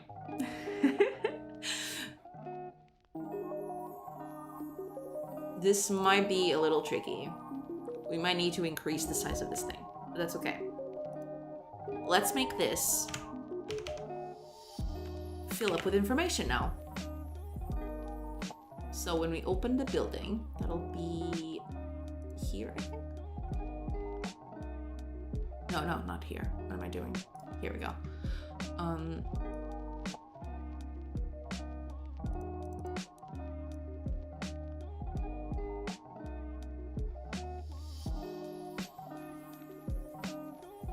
I think it's here that I'm actually updating this.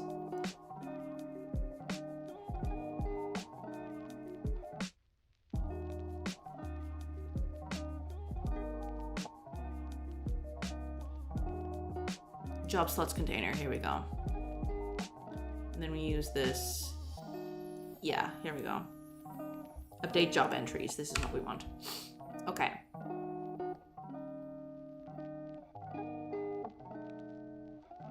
Update building job entry. Yeah, portrait name, work selector. And after the work selector,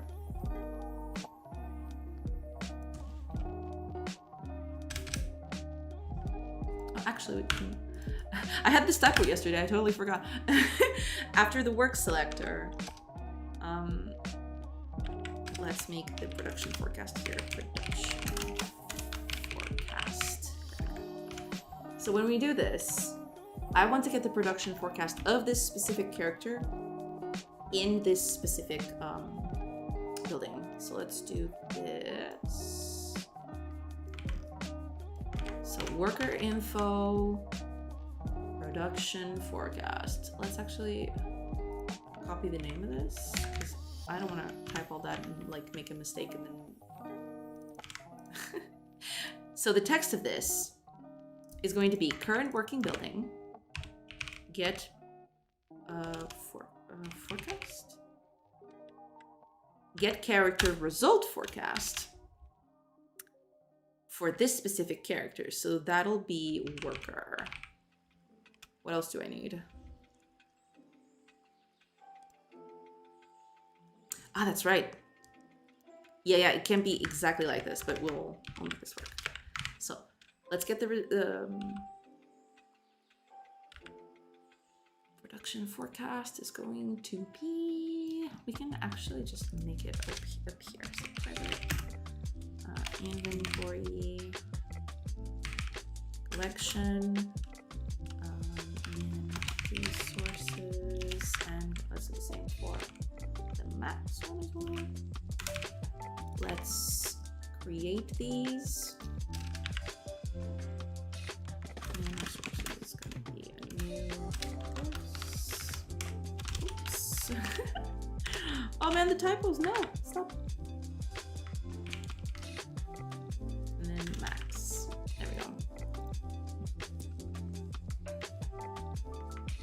Okay, so now we can use it over here. So ref and resources, ref max resources. There we go.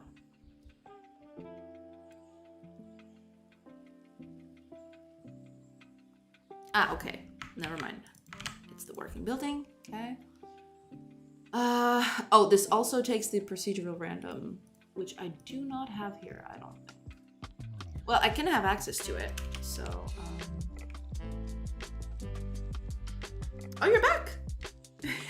Welcome back, welcome back. I took more than 1 sec. That's perfectly fine.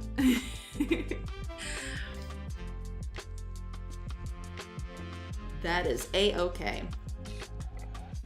Okay, so back to your other two questions. I'm so sorry about that. How long have you been working on this? So technically this project started a year or 2 ago. I don't know when it was exactly, but in terms of like time actually spent on it, before I started streaming, which was like, it's gonna make 2 months, 3 months now. I'd say it was like some 3-ish months of work, all in all, because I was working while I was doing the project. So a few months ago, I was out of a job. So I thought, you know, I'm just gonna continue this project full time and see how it goes. So the goal for this project is to finish it in a playable state.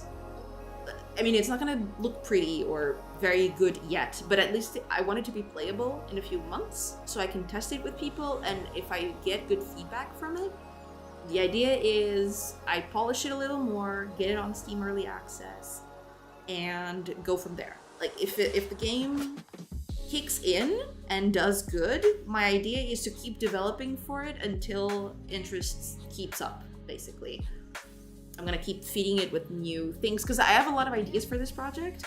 I can wrap it up with a few things. I'd love to make the game as expansive as I think it has the ability for, but that's the idea. Like, Steam Early Access will allow me to gauge. I don't know if it's gonna be Steam Early Access specifically, but it's gonna be some sort of early access thing that will allow me to like gauge like if people are interested in it, if I should spend more time working on it, you know, stuff like that. So that's the main goal. That's the whole thing. That's the whole spiel for the thing.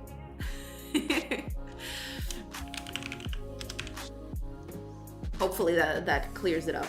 Unless you were asking something else, in which case I'm very sorry. And I totally misread your question.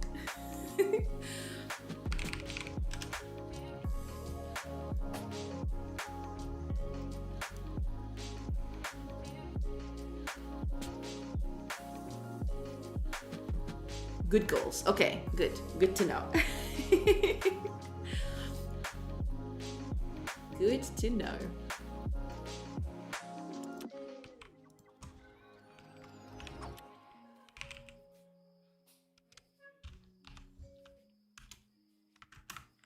UI, and this is gonna be game resource manager. I need to do this. I would love to put my game on Steam. Sadly, I can't. Why not? What's preventing you from doing that?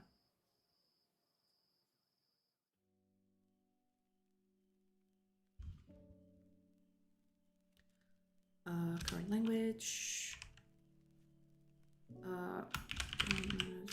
Color map resource party resource to HTML. Yes. Okay. Got it. Got him. Too young? Ah, I see. Got it. Got it. Okay. But that's fine. Eventually you'll get there. Don't rush it too much. You're fine. You're fine.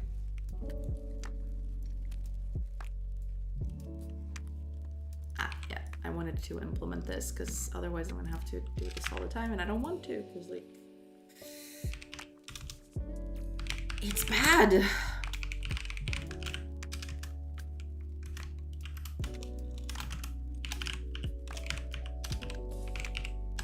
There.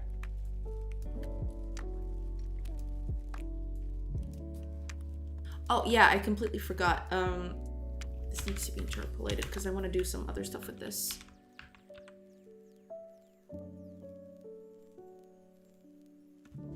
Like that. No. Okay. Let's close this.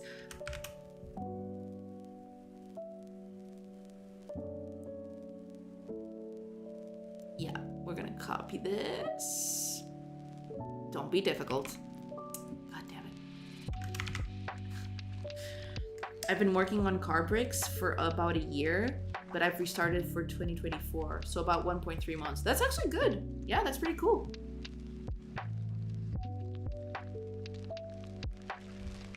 Don't be like me. Don't make, like, extremely ambitious games that require a lot of UI and stuff like that. Not 1.23? 1.23.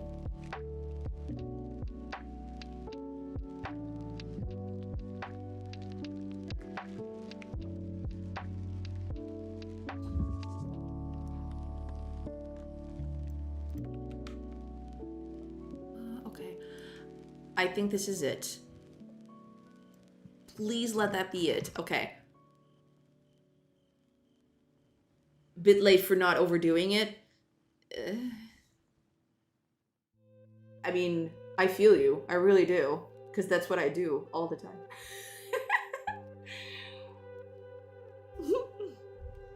But yeah, it's a whole thing. Yeah, I tend to make games that are very complex and need a lot of intermeshing pieces. I don't remember the last time I did a game that was just like a guy jumps on things and that's it. I don't know. It was never my kind of game, I suppose. I walk on this earth so I can make, like, very ambitious and complex games that, you know, take me forever to finish.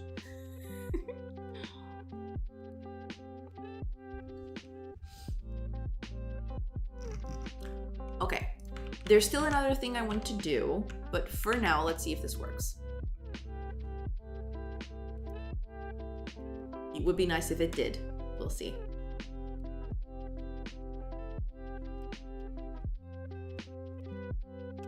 We'll see. Okay.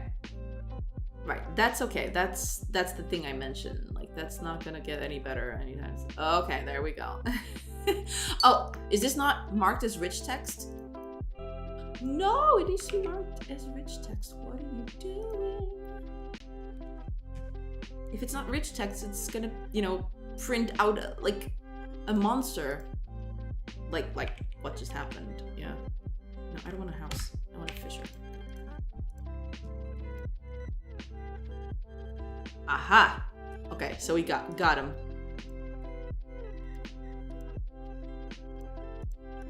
Okay, that's bad. It's... Yeah, okay. So there are a few problems with this. We need to fix them. We need to fix these problems.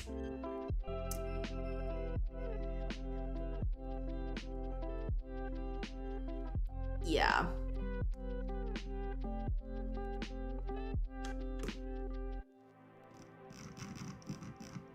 So first of all, Yeah, we need to reset all on these things. Yeah. We need to reset this, otherwise it's gonna be weird. And also, this will only happen if you're a forester. If you're not a forester, then this shouldn't do anything at all. So let's put this out here first. We'll delete that from here. There we go. That should fix both problems, I think.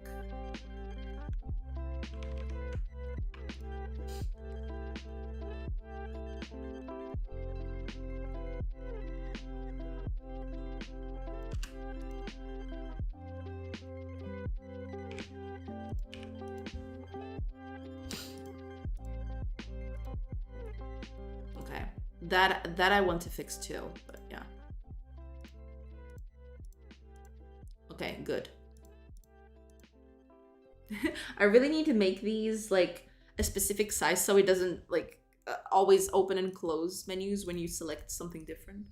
I'll need to set up a good size for these things.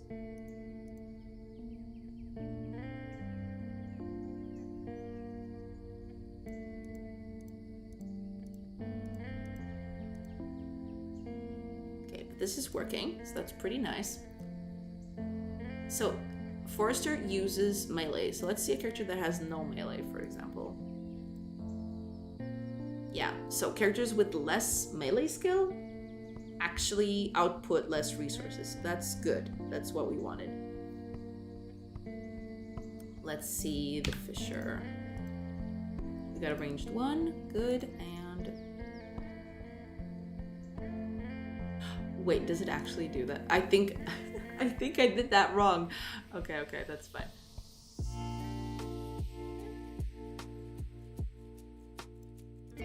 Yeah, the Fisher is all like whack.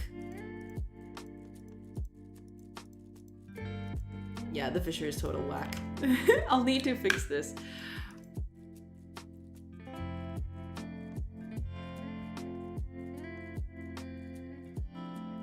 Actually, we...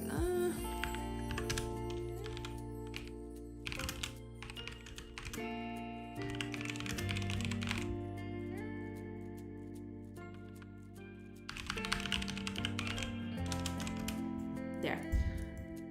That's so I can remember this sort of stuff. Let's go to the fishing hut, which is down here. Yes.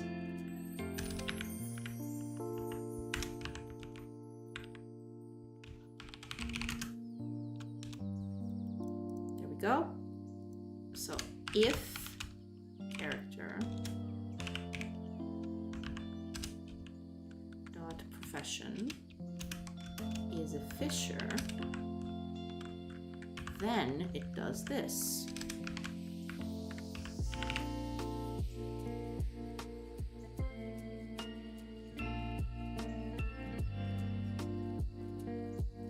There we go. Okay. So that's good. That's good. That's good enough for me. We'll need to set this up a little differently, but that's fine. We can always do that later. Okay, let's test this out. I want to do this. I don't want to repeat a lot of information. Right now it's repeating a lot, but you know, that cannot always be changed. Okay, ranged 0.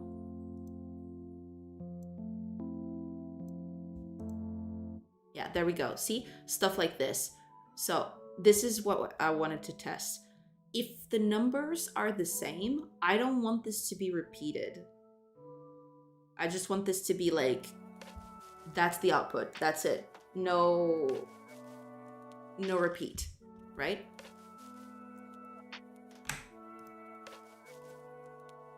Which is what happens in cases like this.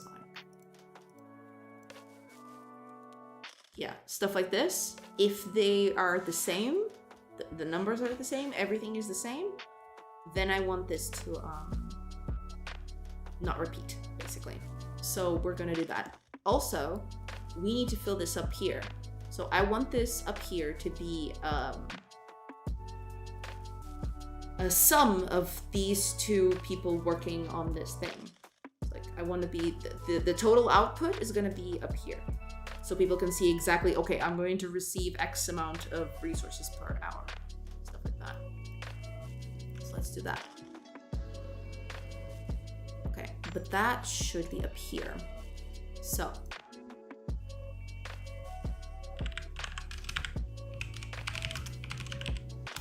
Text. So.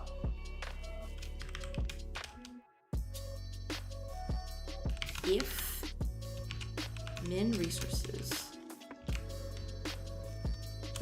max resources. I mean, I do have an equals, don't I, in this class? Let me see if I do, because if I don't, I need to do that.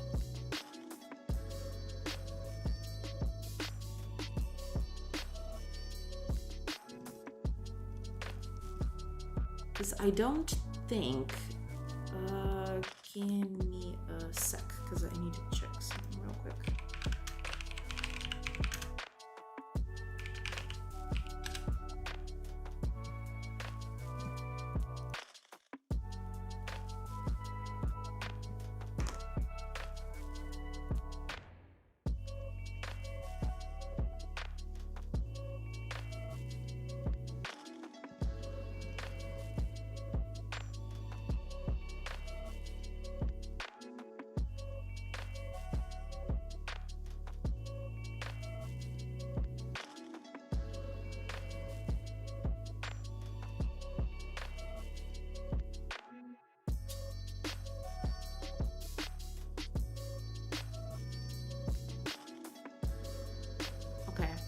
I'll need to add something to this then, because I don't think there's an easy way to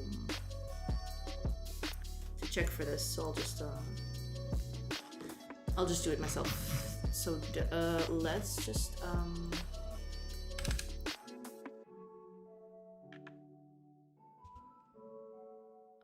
public pool as equal contents 2. And we're gonna receive a resource inventory collection. Other. So, for each key, I'm just gonna lurk around for a bit. Good luck with that, with everything. Thank you so much. And feel free to lurk, that's totally fine. You do your thing. Thank you.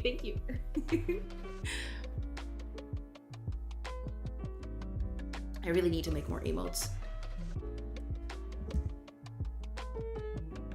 I don't have time for everything. I want days to be like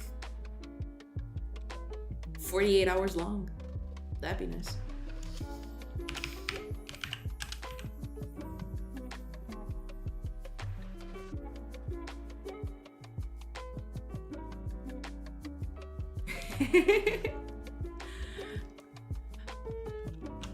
I need to make more emotes. I want to make animated emotes, but those take so long to make.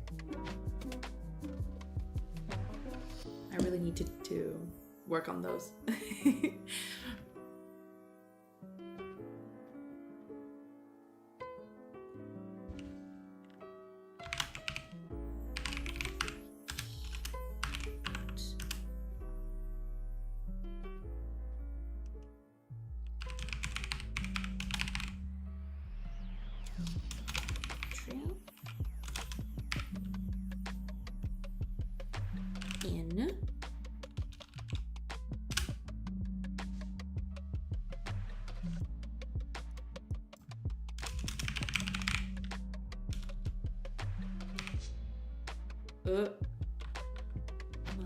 T. There we go. God. Okay. So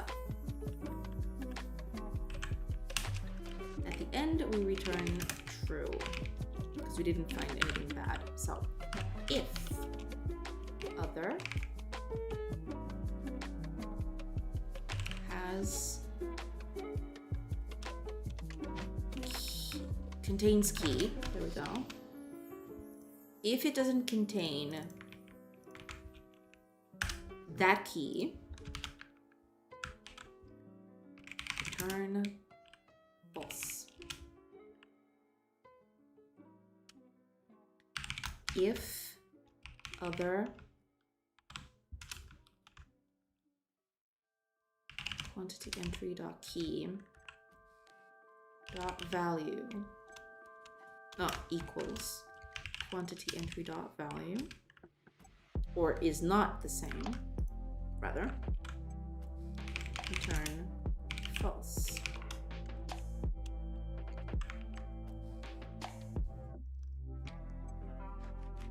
Oh, where'd it go? Ah.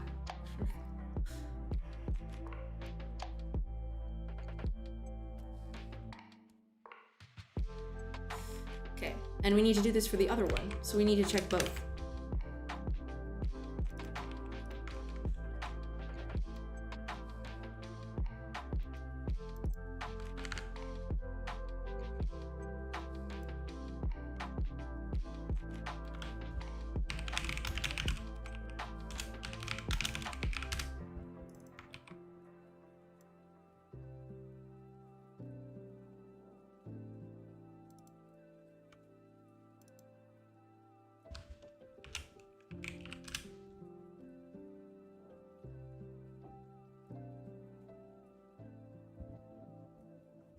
Oh, ads. I forgot again. I just looked at it too. God. I'm just trying to focus and then just stuff happens. Boo.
I can always check if this is fine while we're in an ad break.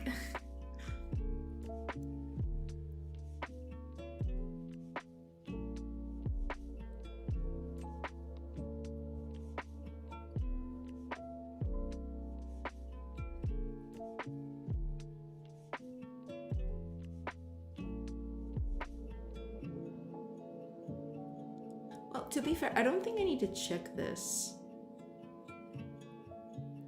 Because, like, if I don't contain the key, that means I contain the key, by which, like, this has already been checked. Right? So I technically don't need this. You can just move it over and that's fine.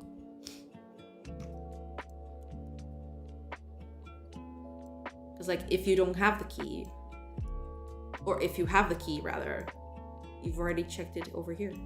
That's fine. No need for to check twice.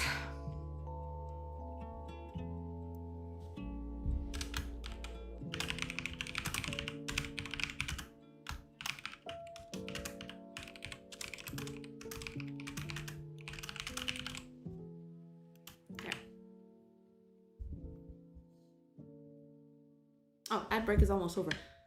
What? How are ad breaks seemingly less time when I'm working? That doesn't make any sense.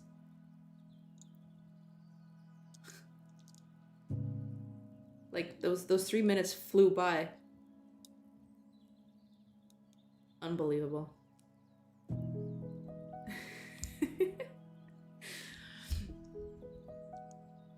absolutely unbelievable. Yeah, but it's over. It's over. Okay, we're out. We're out. Okay, let's keep going. Okay, so we just need to check this now.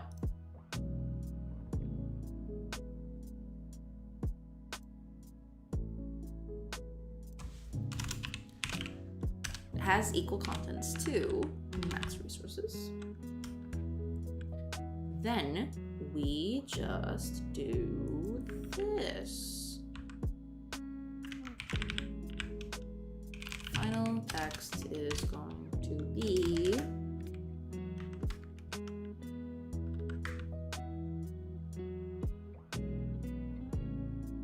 this. Else.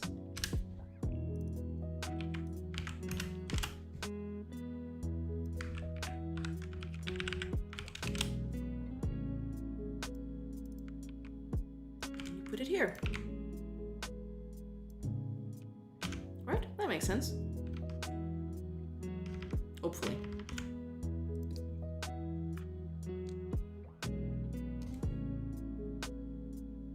Oh, okay. Must have missed something. Wait, what? Oh. Oh, okay. Alright, calm down. There. We need to close this, of course. There, that should do. That was it, correct? Good. Okay, good. That would have been bad. Okay. Forrester, Fisher. Let's put two different. So nothing.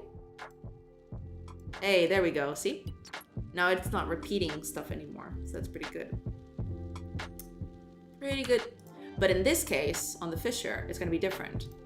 Because remember, we introduced some like garbage info there just so that it was different.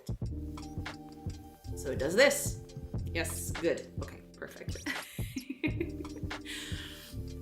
That's exactly what we wanted. Cool. Very cool.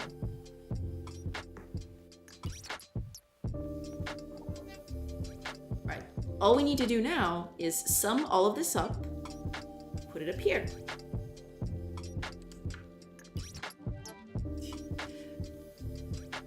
Okay, let's actually do that. So over here, the production forecast. Let's copy the notepad to this. Well, this is a job entry, to be fair. Let's actually, because this is gonna get called more than once.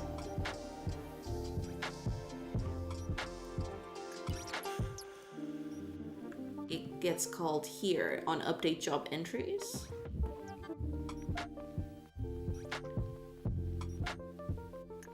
Oh, I actually call update job entries on everything. All right, so we can just update production forecast on the working building. And we can just do this.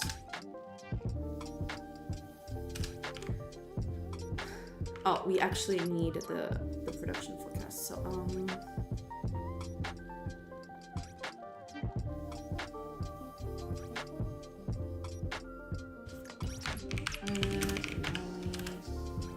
it's gonna be rich text, little, UI building production forecast.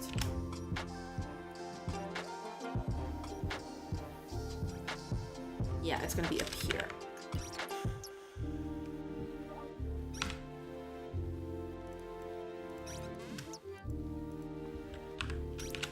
UI building production forecast is going to be UI control. No, UI building info. Let's go with the building info. Get node. Rich text label. this. Building info. There we go. Container, margins, production forecast. There we go. Okay. So when we do this, update building info.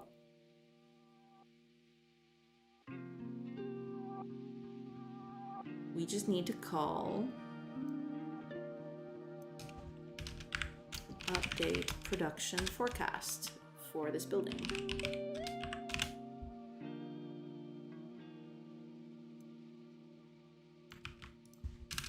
There.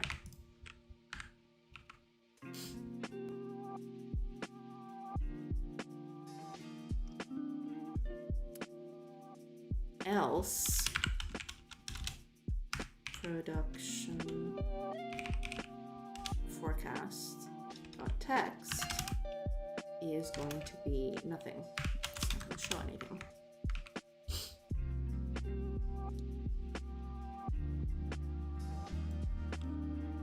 Oh, actually, we can just set it as not visible at all. Yeah, that should be easy enough to do.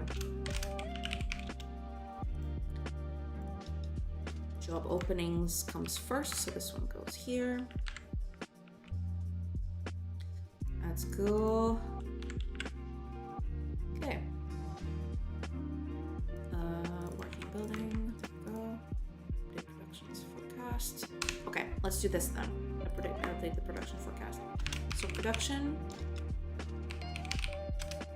forecast text is, well, it's pretty much going to be what we did up here. This.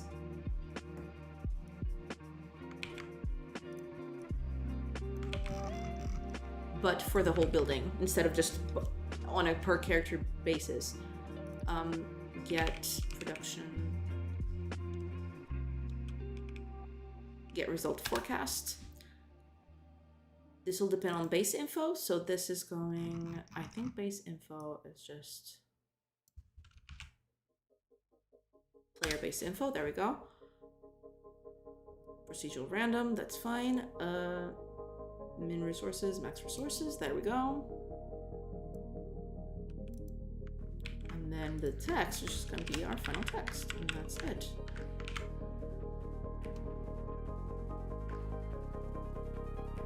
Should be it. Let's see if this works. If it doesn't, I'll be very sad.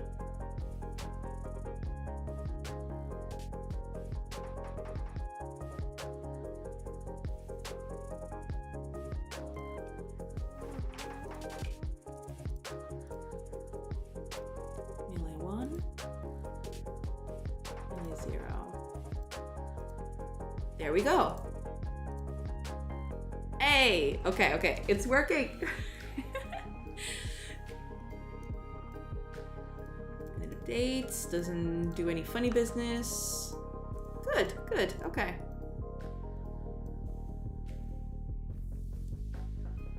There's a lot that needs to be done in terms of like visual clarity on this, because like this is, it's okay, but it's not very descriptive right now. It needs a lot of retooling for this, but that's okay.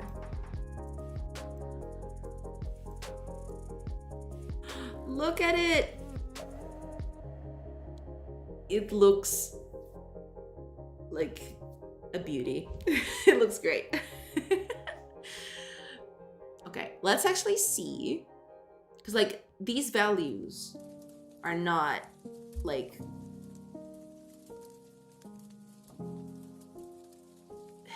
how do I say this?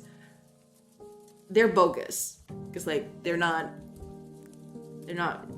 tied to reality, let's say, because I'm putting bogus information there. That's good.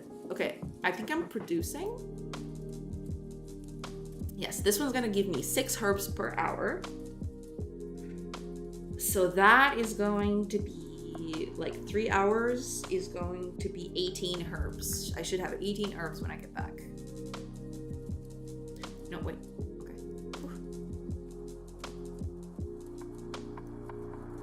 18 herbs and 9 meat. Because yeah, they produce 1 meat per thing. Yeah. Cool. Okay, let's remove the bogus information just so this is a little less confusing. So this was just for testing.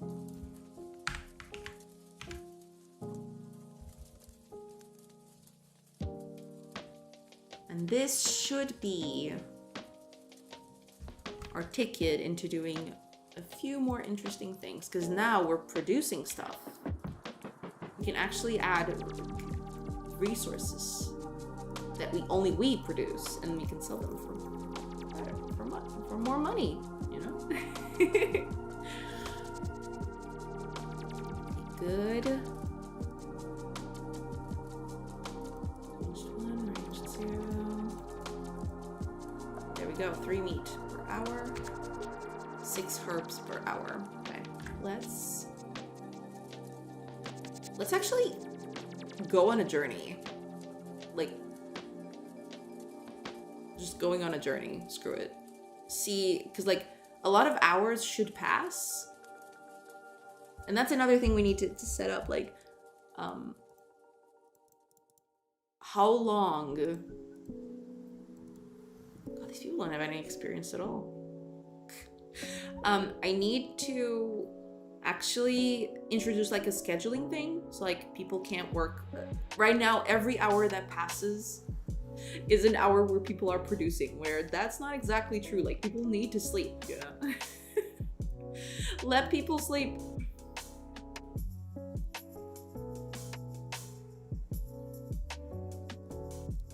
Let's sell everything. Well, not everything, because it's gonna take forever, but yeah.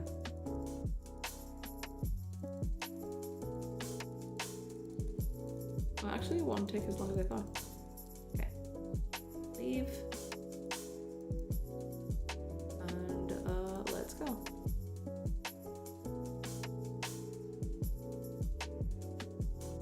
Keep on going.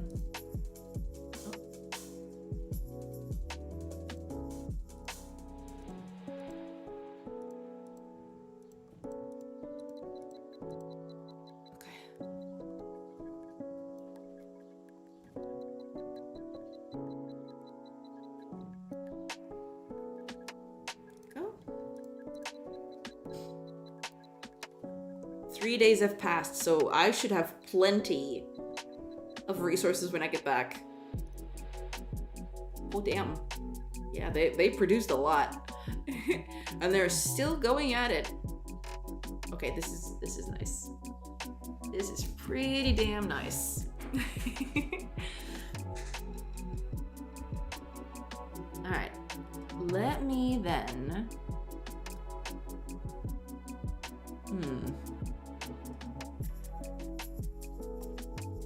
Let me just check over here real quick.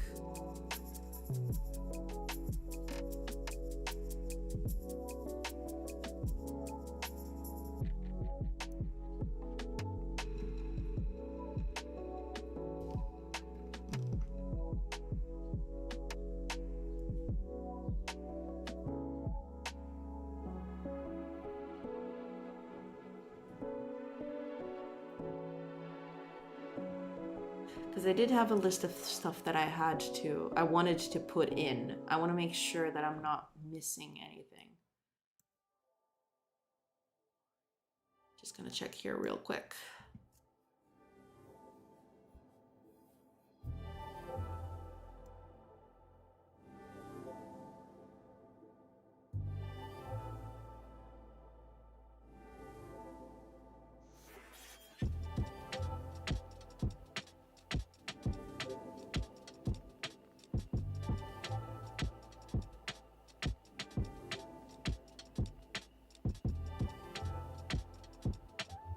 Yeah, this is something that I'll probably...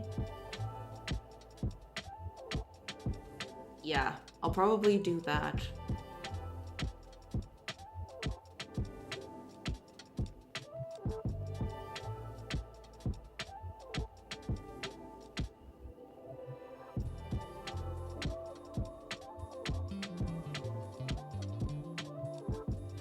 there is another thing that I want to do.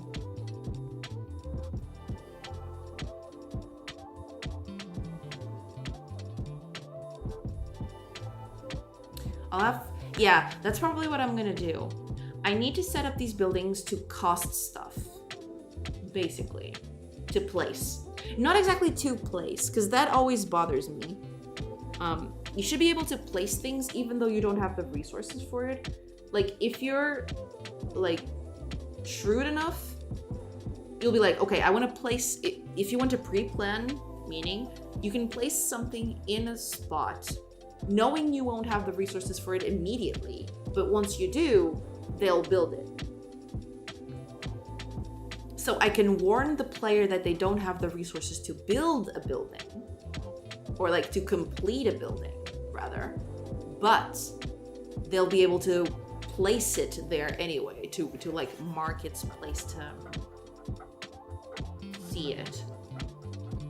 So that's probably what I'm gonna do now. I'm actually gonna set up costs for this. And when I'm placing it, I need to say somewhere that that's the cost that it's going to take for it to be built. Also hours. That's very important. Like resources and hours to be built.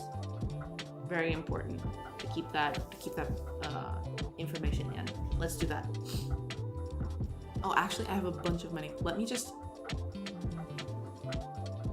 Oh, you know what? I actually want to do stuff like that, but that can come later. Let's teach everyone like a bajillion skills. Just because I find it funny. Hey, let's go.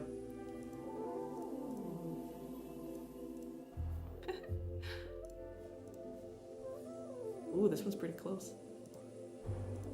Okay. Yeah, that's what I'm gonna do. Gonna establish like costs for this. So like buildings won't be able to be, like some buildings will come pre-completed, basically. You'll start with a small village with a few finished buildings. But I want buildings to be able to be placed and then be constructed as time goes on and stuff like that.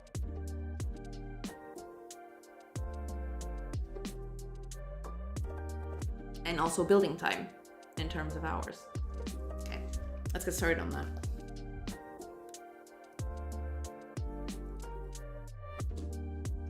Right now, we'll just start with, if you have the resources, you can place the building. Working, like, building stuff should come later. I just had to pick my daughter up from school early. She's sick. Oh, I'm so sorry to hear that. What did I miss? Well, I hope your daughter gets better soon. I'm so sorry about that. But what did you miss? Yeah, I can totally show you what we did. So like, we can place stuff now? Or rather, we could place stuff before, but now, when you place a person in a building, it tells you, depending on what we've selected here, it tells you what that person will produce per hour. So like a person with greater skill in the required skill for that building will produce more, of course. And if you go out and come back in, so some time has passed over here, 3 hours have passed actually. I've produced 18 herbs because I'm producing 6 per hour and 3 hours have passed. So that's the whole thing. That's what we did. Yeah. So right now I was thinking, I want a system where you could place buildings. And I want these buildings to have a cost. I don't want people to just place buildings willy-nilly, right? So what I want to do is I want to have each building has a specific cost to be built. And we're going to do that for starters. ideally, you'll place the blueprint and then it gets upgraded over time. So like you'll have a building time in terms of hours or something like that it needs to be worked on. Ideally you'll start with a foundation and then it gets built after a few hours, depending on the building, of course, and the building complexity and stuff like that. And it'll waste those resources when it's being built. So you can place any building you want, but you'll need to have resources to build that building. The resources over here on the town inventory, basically.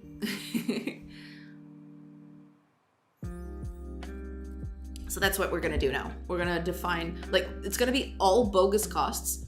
It's like a fishery is gonna need herbs to be placed, which is kind of silly, but that's perfectly fine. We're gonna start with that, and then we actually, I need to do, maybe this weekend, one of the other things I need to do is like actually define the types of resources that this game is gonna have. Like some stuff's a given, right? Like wood and stone and all that stuff. But yeah, I'll need to I'll have to get on that. Okay, let's go to the building info. Okay, so this is gonna need a few things. First of all, this is gonna need building hours. So hours to build.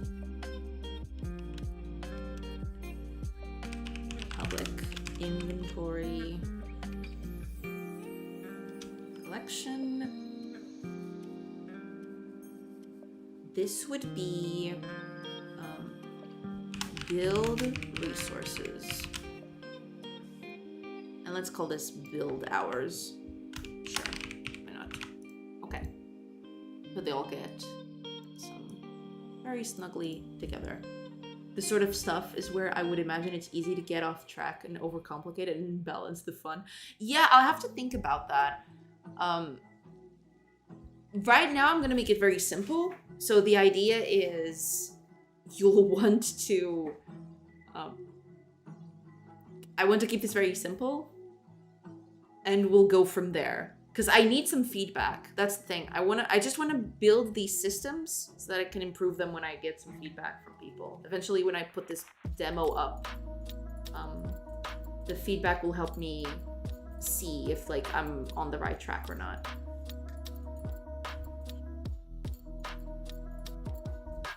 I definitely have to keep that in mind.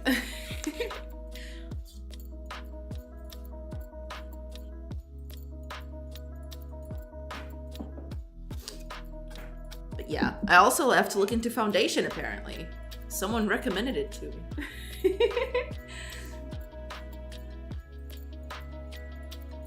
Right now it sounds really cool. Okay, good. Hopefully I can do it justice, at least. Because that's the thing, like, sure, this is a city builder and stuff like that. But I wanna make it, I don't wanna make it too nitpicky in terms of like, I don't want to be too much micromanagement. I wanted to, like, you can manage your things, but at a certain point, I just want people to be able to, okay, I want to do X, and the game takes care of that for you. I don't want to put too much burden on the micromanagement of the thing. Honestly, some of what you're doing is familiar. Yeah, there's a balance of hands-on, hands-off, that's fun versus work. Yeah, that's it. So, like, I don't want this to feel like work, because, like, remember, when you're out of town, you're going on adventures and like exploring ruins or battling bad guys and stuff like that. So the base building needs to be accessible. Like, I don't want to say complex because I don't want it to be complex, but I want it to be slightly deep so that people can, you know, have decisions to make about what to build and where to build, of course. But I don't also want it to be like super in-depth that detracts from the other stuff. I want people to just like, okay, here's the base, do these things, I'm off to do the cool stuff. I'm off to like attack enemies and go explore the unknown outside of the region. That sort of stuff. I'll have to think a lot about that. But I do have ideas. I just don't know if they're cool enough. That's the thing. I really need to put this in the hands of people and see what they do with it. That's the idea, at least. But that's the thing, like, these sorts of games need so many UIs and so many systems that it's hard. Because, like, I want to give this to people and not be like, oh, but, you know, there's a button that you can, there's a keyboard key that you can click to do X or Y or Z. No, this needs to be like, I need to give this to someone without being there, without any other information except maybe a README file. And even that is like pushing it, because like most people probably won't read it. I want to give this game to someone, not be there, and the person be able to like play the game without any sort of hitting any sort of snag, right? And that takes a while, because like these games need a lot of like UI to make that work. It's not always easy to keep. Like once the systems are built, it's a little easier to add stuff on top of that, but the beginning is just like a nightmare. Because you need a lot to build a lot of stuff to make this work. I volunteer to test once you're ready. Thank you. I'm glad people want to test it. But yes, thank you for the offer. I'll definitely once I open up testing, I'll probably open up an itch.io page or something and have the demo accessible to everyone so that everyone can play it and give me feedback. Because like, I don't want to, like, if people are willing to play this and give me feedback, or just play it, like I don't even need people to give me feedback, but you know, if a person is playing a game that is this early in production, they're probably gonna have some strong opinions on it. But yeah, the idea is I'm not gonna limit the demo in any way, because anyone that's willing to give me feedback, that's good enough for me. I welcome all the opinions. My way of playing these games is keep trying and making progress, restarting and make sense of the systems. I played several hundred hours of the first level of Railroad Tycoon. Really? Damn, that is hardcore. Yes, that is pretty good. I approve. I tend to do that too a little, yeah. Starting from scratch is like the worst thing. But yeah, I totally feel you. I do have a bit of that in me too.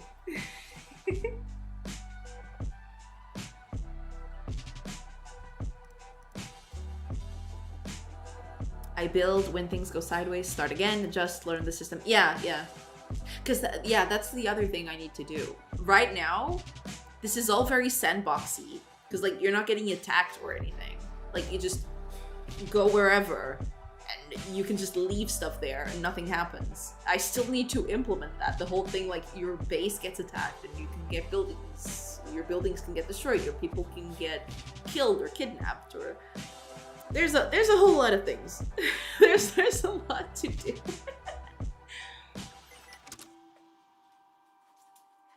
On the PlayStation, I built a city on A Train that was too big to store on the memory card. So I left my brother's PlayStation on for several days because my city was massive. Really? Oh, damn, that sucks.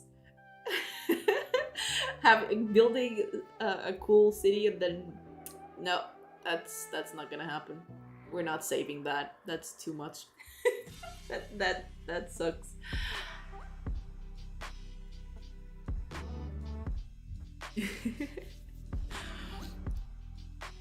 He still has the PlayStation almost 30 years later. Well, yeah, they were built to last.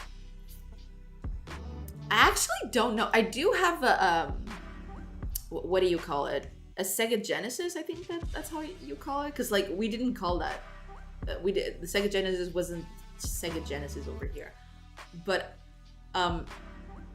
yeah, I still have that Mega Drive. Yeah, that's what we used to call it.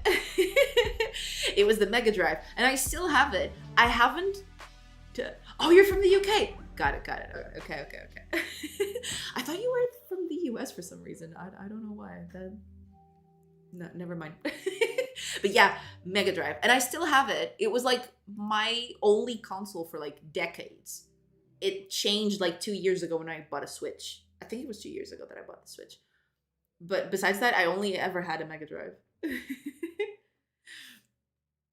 But yeah, like that was my only console, and it's still there. Like hopefully, I want to like clean it up and see if it still works, because I loved it. I loved it so much. It just, I played the hell out of it. Hi, Bo Christensen. Hello, welcome. Good day. How are you doing? Have I not seen you in Seto's chat? Oh, you're talking to TBD, yeah. Yes, you have. Okay, so y'all know each other. It's a small world. I'm a regular there too. Okay. Good to know. So many great streamers. True! I don't have time for all you great streamers. Like, please be not so great. I'm just kidding. Please keep being great. I just came here from Mastodon. Oh, welcome. Yeah, I do post there. I need to post on Twitter more. But I do post every time on Mastodon. Every time I want to, it's on Mastodon. But I was talking about that at the beginning of the stream. I don't post on Twitter all that much. Because, like, I have so many people following me there. I'm kind of scared that they'll think that I'm just, like, chilling my stream or something. I mean, I know it's silly because, like, I'm doing stuff. My Twitter is for, like, publishing my things. But I don't know. I'm always self-conscious when I start doing that. Thank you for the follow.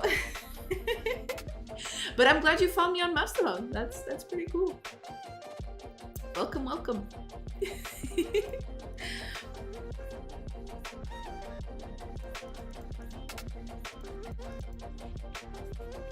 Self-promotion is not against the rules. Yeah, I know. But that's okay. My biggest problem is that a lot of cool people, or people that I find cool rather, follow me there. And I'm always scared that, you know, this is like, compared to what they're doing, this game is like nothing, right? It's like a drop in the water for them. They can do 10 times better than this in half the time that I can. Or something like that. And I'm always self-conscious of like, I don't want them to stop following me. But at the same time, like, how am I going to promote if I don't say anything? Like, I'm constantly struggling. Constantly struggling with that.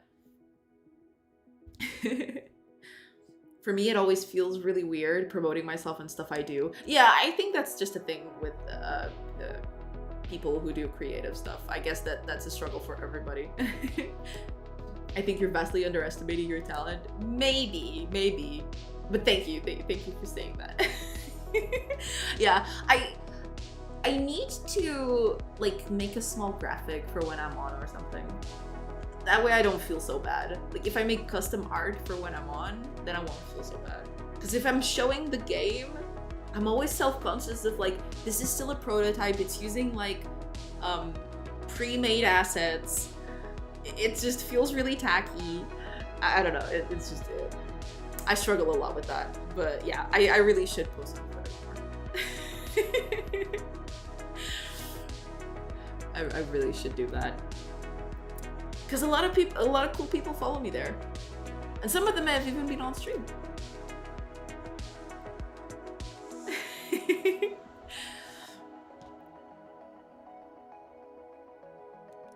But yeah. You seem like a bright person. You laugh a lot. I try, but thank you. Yeah, I try to. Like, yeah, I've always been a little like that. I don't know. It just comes naturally, I suppose.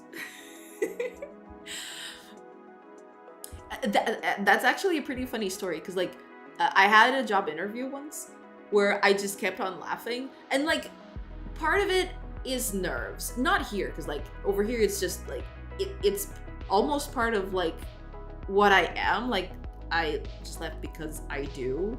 It's a response thing. It's not anything like that. But I do that when I'm nervous. I do that a lot when I'm nervous. So in that interview, I said something and I laughed. And oh, it's not that I was nervous. I wasn't nervous at all. Okay, I'm telling the story completely wrong. But I wasn't nervous at all. I just laughed like I usually do. And the interviewer was like, "Are you nervous?" But I wasn't. I was just, I was just chilling and vibing, talking and doing my thing. But the guy was like, "Are you nervous?" And I'm like, "No, this is just how I do things." I mean, I do that sometimes when I'm nervous. Yes, I do laugh, but not as much. When I'm nervous, I tend to recoil back a little. I don't I don't laugh as much, I don't think. I'm always nervous streaming. Oh man, some days it's the worst. Some days it's just like, oh god, am I being entertaining enough? Are people like enjoying the stream? Is everything okay? Did I forget to turn off something? It's so bad. Sometimes it gets really bad. Once I get on stream, that kind of goes away, but never fully. It never fully goes away, I don't think.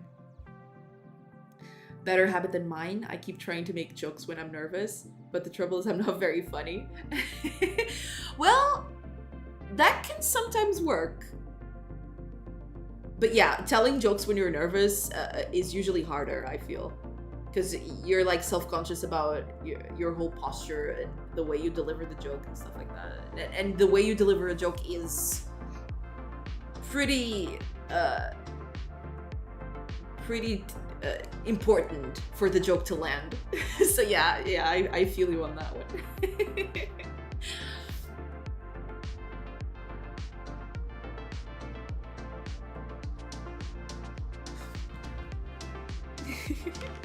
But yeah, I totes feel you. It's fine.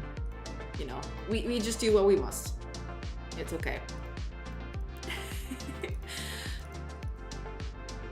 Okay, we're not gonna use build hours for now. We're actually gonna mark this. Because right now, that's another thing I need to figure out. Like, I do have the building completely built over on here. So like this is the built building. How am I going to do this when it's partly built? Right? It's just I'll have to think about that.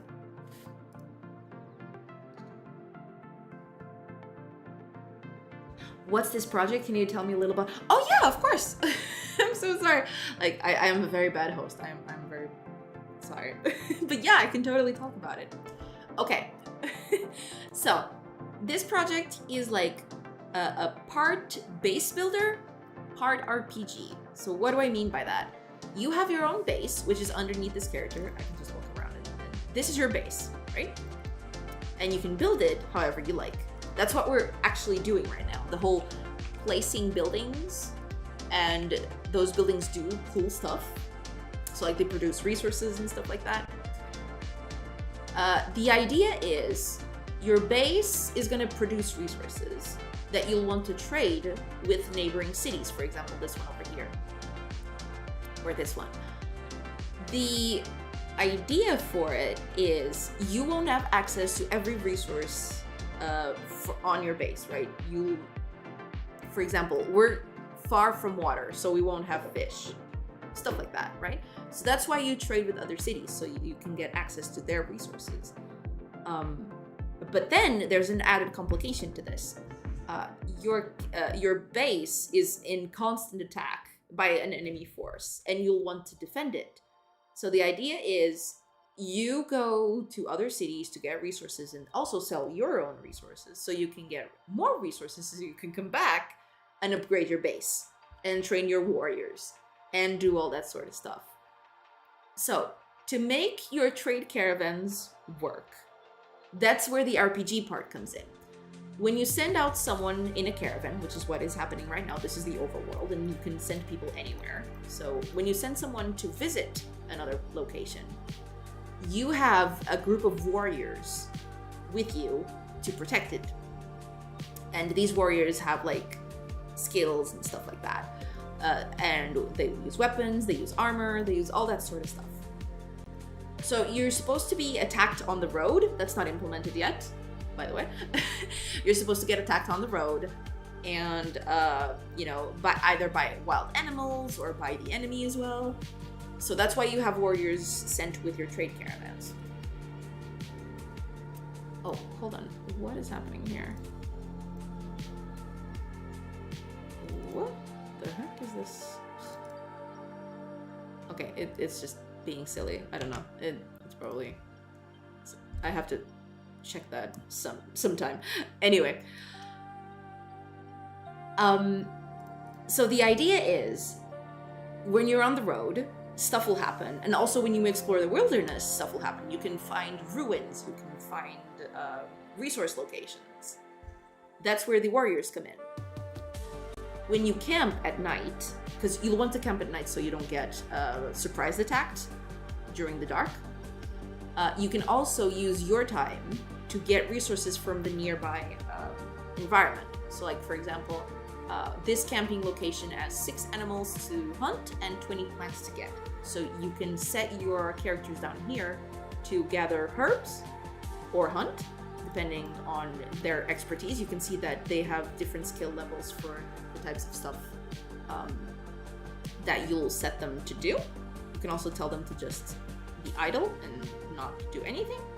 But yeah, as hours go by, these resources get transformed into stuff that you can use. So meat and herbs, for example. Which you can then use to trade with other cities. And that's the other part that we're gonna check. So this is a city. We'll need to this needs to be a little animated and be better decorated. But for now, that's what we get. So here you can sell your own resources and buy their resources. Right now there's only 2 resources, so like there is no unique resource for the city, for example. Eventually that's what will happen. Like the city will produce a specific resource that you probably won't have access to. So that's the whole thing. Like you want to keep good relationships with the villages so you can trade with their unique resources and stuff like that. So when you get attacked on the road, that's the other part of the game. The whole RPG part is because there's combat. Sometimes when you get attacked, you get turn-based combat. And the characters... This is like a Final Fantasy Tactics-ish, sort of like Fire Emblem kind of turn-based combat. That you can just go to a place and attack a person. And, they deal damage and stuff happens. Effects go flying out the window and stuff like that. But yeah, this is combat. Turn-based and doing its thing. It's like a turn-based combat system. It's very crude right now because I haven't had a lot of time to jump into it, but the base is there. I just need to... And they wear snowmen for armor, true. In case you haven't noticed, when characters don't have armor, they wear snowmen. Like this guy. This guy is wearing a snowman because he doesn't have armor. Because that's my way to signify that they don't have armor, is put a snowman in there. Because like this tile set doesn't have anything for like a naked person. And that's how I do it. Yes. And that is basically it. That's the whole thing. That's the game as it is right now. It still needs a lot of work, but that's the thing. Looks interesting. I sometimes play idle/incremental games. Yeah, I mean, that's how initially this was conceived of, an idle/incremental game. I want to keep that aspect later. So for now, this is all going to be you managing everything. But eventually I'd like to make, if I have like the resources for that, of course, including time. I'd like to make it an incremental kind of game. Like you just set it up and it just automatically does its thing, and you see what happens. But yeah, right now it's going to be an active kind of game. That's the idea, anyway. I don't even know what that error is. It was like it was trying to find a path to something and it just completely killed itself. I don't know what happened there. Well, eventually something it'll trigger again and I'll be able to find out what it is.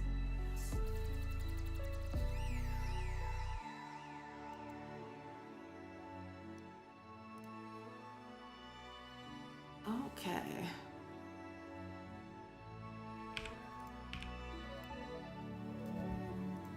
Yeah, let's have this have some building costs.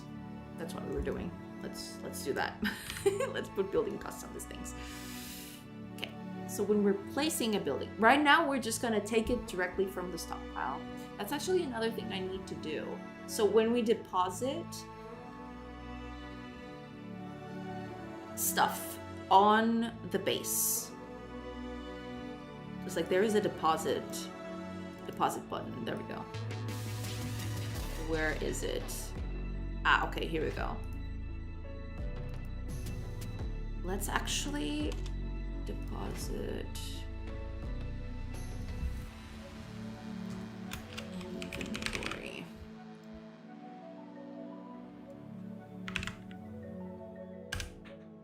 Yeah, we'll just do that.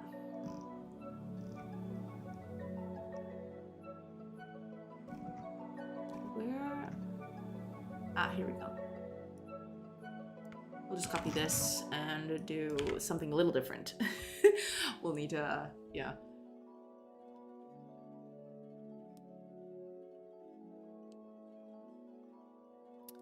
Okay, only thing that this is going to do, we're gonna cut this all off. Yeah.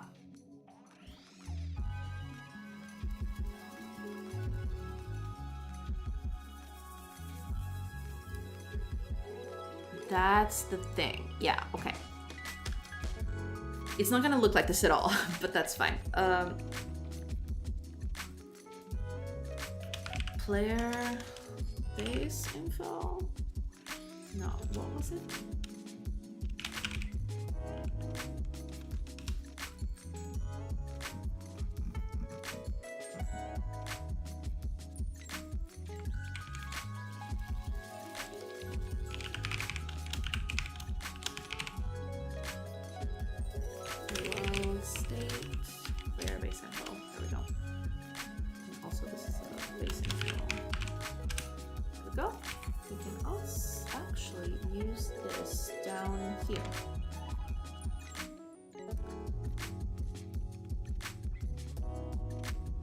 We'll just, we won't need, so player base info, inventory, add, party, player party. I need also a thing for player party.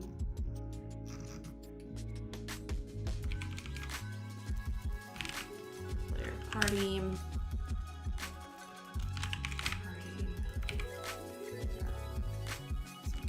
Party.inventory. Player party.inventory. Clear. Well, not clear. I think it's reset all. Reset all.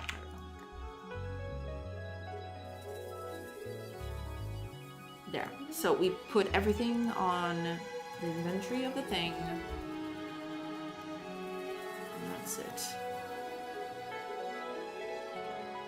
We'll keep this later. We don't actually need this, but we'll keep it here because like some of this stuff is going to be useful later, like the whole language thing. That's okay. Okay. So we can now deposit the inventory for this. This is a party, of course. There is one last thing we need to do. Resource inventory. Go.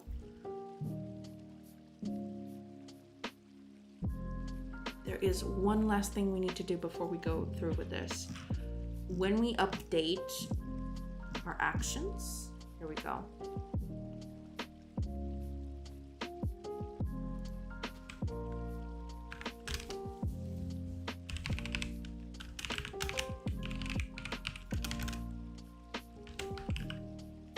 Third party.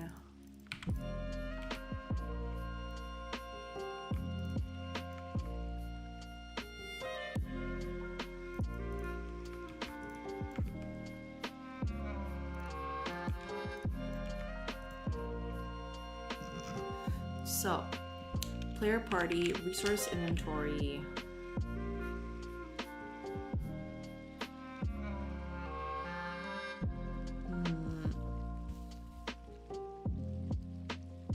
I'll need something. So, has contents.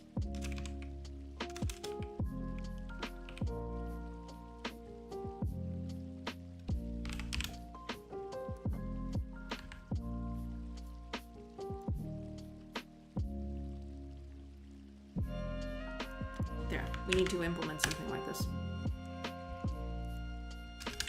So deposit visible is going to be dependent on has resources. There we go.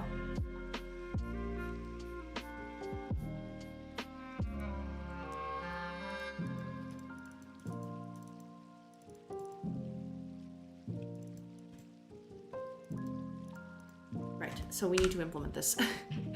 This is going to be public. So has contents is very simple, actually.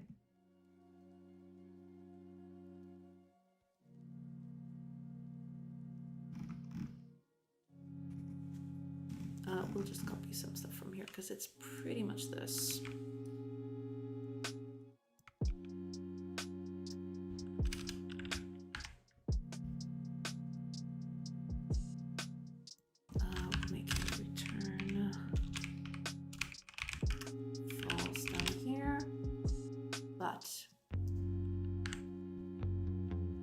If quantity entry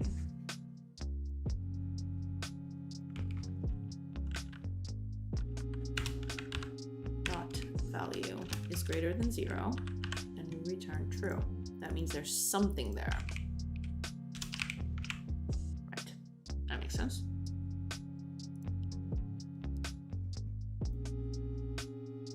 There we go. That's it. That's the whole thing. So if it has contents, it'll show a button to deposit them.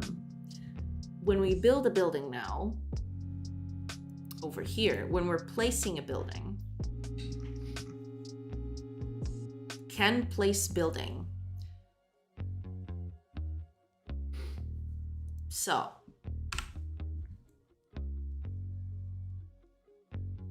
right. This can build building thing is gonna need a little more than that. So we'll need extract this. So this is going to be can build at location. But also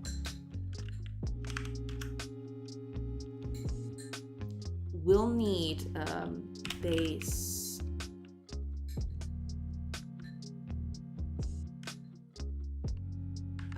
base info because we want to check if the base has resources for it.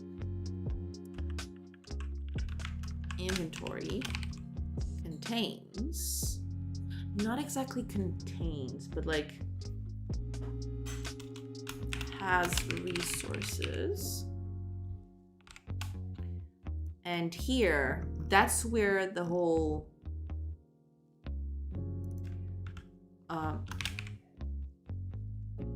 Wait, didn't I have that? Oh, no, wait a minute. Oh, we're at the base. Never mind. If we have resources... Yeah, I totally forgot about that. No, never mind. No one saw that. It's fine. Okay. If the inventory has the resources that we need... Oh, ads are starting. No! Okay, we're just gonna ad break a little bit. Actually, I'm gonna take this opportunity to just get up a little. So while the ads are playing, I'll just walk around a little bit because I've been sitting for kind of too long. I will be right back.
I'm back.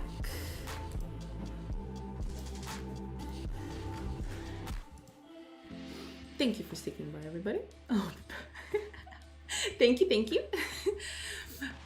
Okay, let's keep doing this. Okay, yes, I was working on this. Has resources, got it. So, this building that we're building, which is this.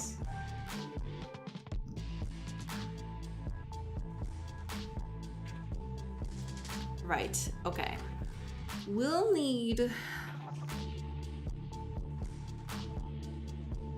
Yeah, we'll need something like that.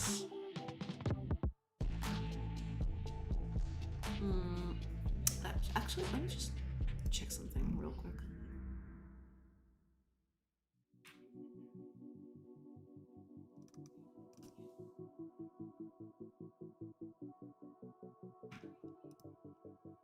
I actually can just do... Give me a sec.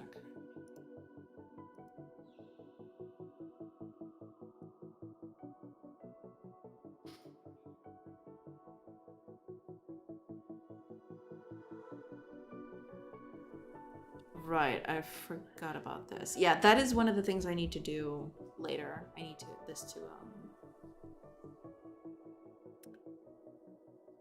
this to be built a little differently so I can do stuff a little better. But that's fine. Okay. Let's just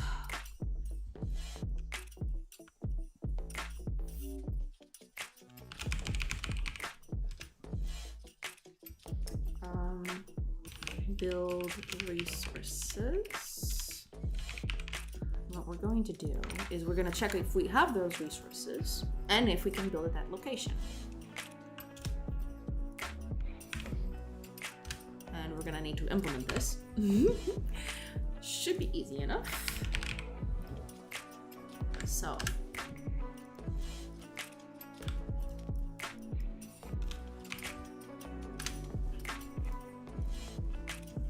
we want to check if it has these resources by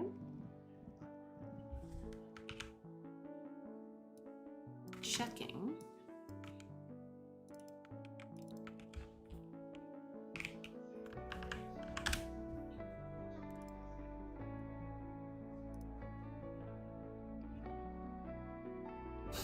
if we don't contain key, then we don't have the resources. Also, this is returning.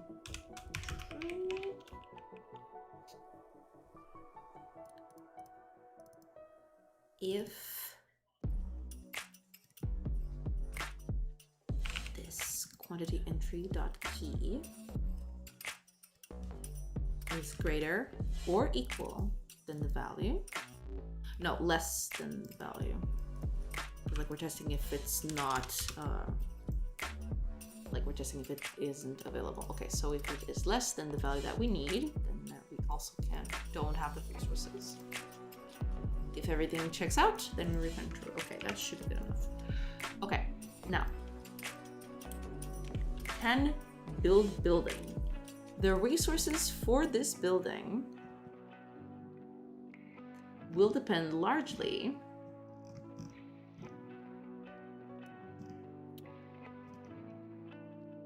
on the building type.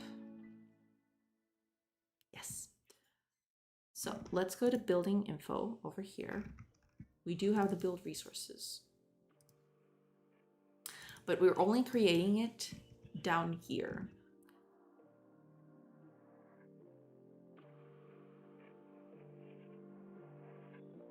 So we'll need, yeah. That's not how it's going to look later, but that's fine.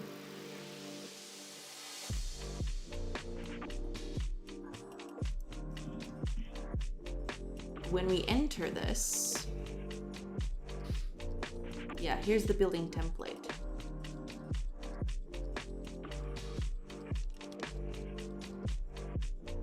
Yeah, we're going to need a little thing here. let's create this and put it over here. This goes out, becomes private.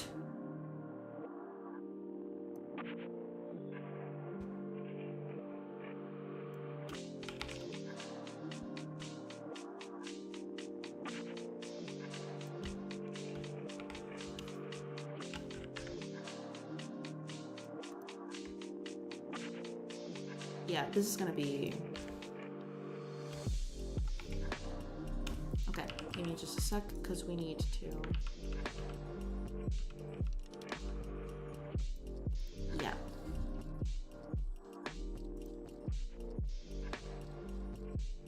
Yeah, we'll just do that. That's fine. Okay. We need to set the position of this back down here before placing it. So building info that position. That. Okay. So we can delete all of this. Yeah, we can just delete all of this. There we go.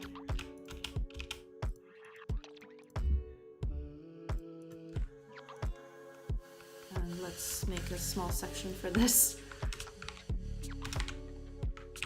There we go.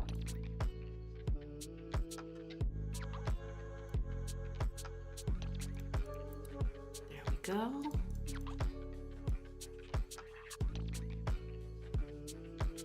Yeah, we can just do that, I think.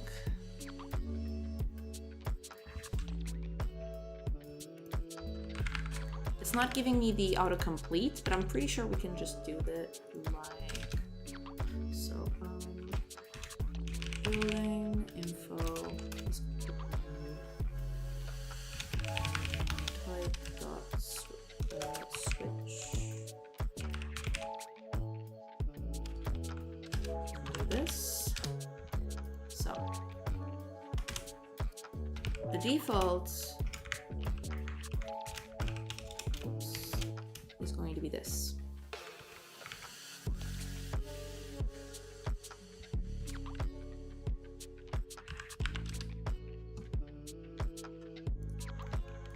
Forester and fishing hut. Each have their own types. So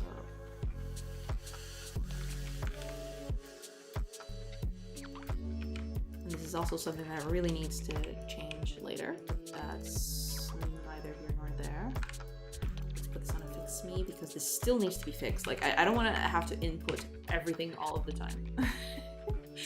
I want this to be like, if I add a building, that's it. I don't have to like go to 100 switches and change the typing of this and add more entries to this. That would be insanity. Okay, so now that we've got the building info, we can use that over here. So building info dot building resources. And then after you do that, you just place it and that is it.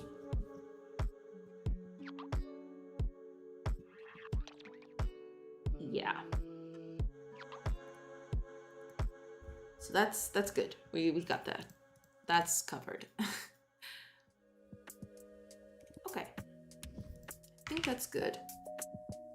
So now we should be able to check if we have resources for this. So when we place the building, that's actually when we place the building down here,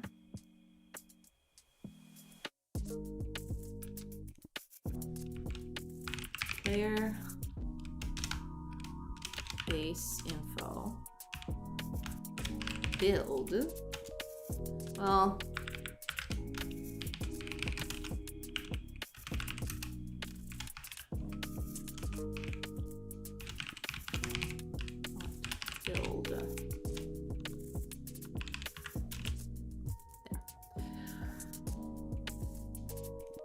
resources What was it? Inventory. Remove. No, subtract. Right? Subtract, yes. Building info dots. Building resources. And that should be it. Hopefully. Possibly. Probably. We'll see.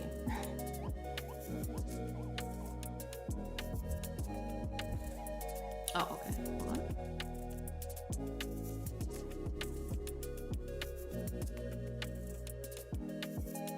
Did it crash?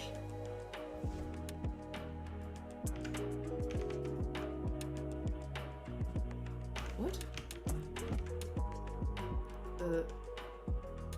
Godot. What is happening? Oh!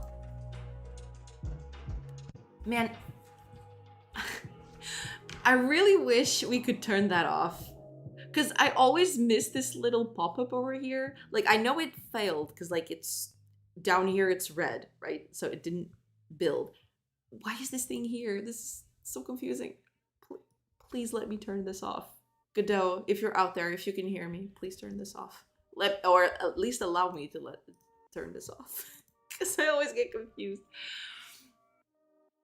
Oh, I didn't save. Okay. That's probably what that problem happened. There we go. Godot, if you're out there, hear my plea. Okay. Visit books. Okay. So. Oh boy. Okay. Okay. Calm down. Calm down. You're fine. What is it? Oh, is that not... That's probably not being... Yeah, that's probably not being done. Okay. Cool. All right, so let's make the... Yeah. The other ones can be built freely. Let's make the forester only be able to be built if you have, like, I don't know, 10 herbs, something like that. So over here on our thing, build resources, add herb 10. So it needs 10 herbs to be built. Let's see where this goes. Will it work? We'll find out. Wood isn't a collectible. It is. That's the thing. Like, I need to do that. I'm just testing the system. Yes. So technically, it's gonna be stone and wood, probably, possibly, very likely. But right now I'm just testing the system. But yeah, hopefully wood will be a resource later down the line. Hopefully, maybe on the weekend I'll put all those resources in, like wood and stone, and all of that. Okay, so I can't build a forester no matter where I place it. So that's good. But I can still place other stuff. I can still place this as I freely want, because these don't have resources right now. This is probably why I don't game dev, because I focus on the complete solution first and I'll never get anything done. I mean, it's not that that's a bad approach, to be honest. Like, the way I'm doing it is mainly because I'm still a little undecided on a lot of things, right? So I'll need to think a lot about this stuff, but eventually it'll come to a point where I have to commit. Like, there's no way around it. Like, I have to have wood as a resource. I have to have stone as a resource. There's no way to get around that. But usually I try to make systems first and test them with bogus stuff and then see if it works on a full production scale. kind of thing. But the way you're doing it is not bad either, because that means like you've got your base pretty solidly. Like you build stuff immediately. Whereas the way I'm doing this, I'll basically have to reformat the whole system to like accommodate the changes that I want. It's not tightly sealed right from the get-go. Okay. Oh, the button isn't active, so that's good.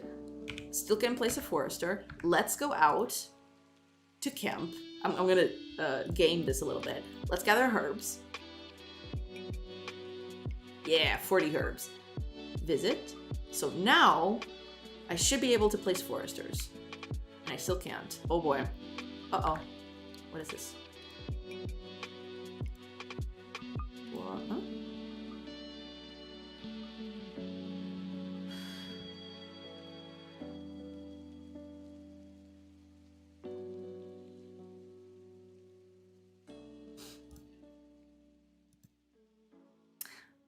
I see. Yeah, this is bad. Okay, hold on. Yeah, because I think I know exactly what this is. Because I wasn't aware this was what happened. Like, I never got to a place where this was a thing, but apparently...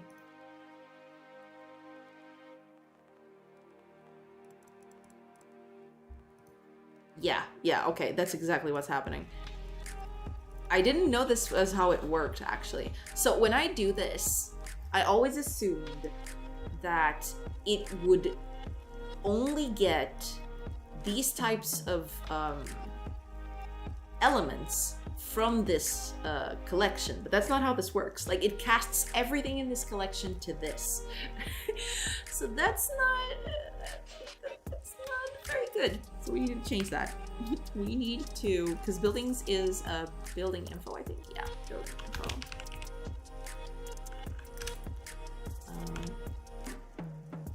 Building. And here, if building is working building info, working building. I only found out, I don't know how I never came across this problem, to be honest. Like, I use this stuff so much. I don't know how I was able to bypass this problem for so long.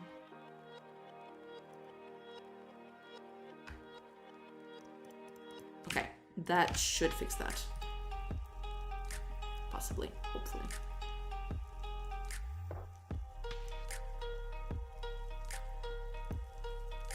Let me first test if that's the case. So let's build a house. Leave. I can. Rest 8 hours. Okay, so that fixed that. Good. Okay. I still can't place the forester. So there's something wrong with this. I'll need to debug, I guess. I guess I'll debug. It's easier to catch the problem like that. So that should be here when I'm trying to place it.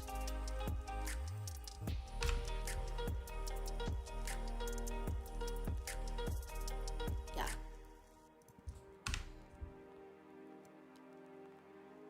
It's probably this, but we'll see. But yeah, TBD. Basically, that's why I'm like, to cut wood, you test for your melee skill. It's because, you know, eventually I'll want like, I don't know, a logging skill or like a plant skill. I don't know yet, but that's why I'm using bogus skills to test stuff. It's because I haven't committed yet. I'll have to think about that.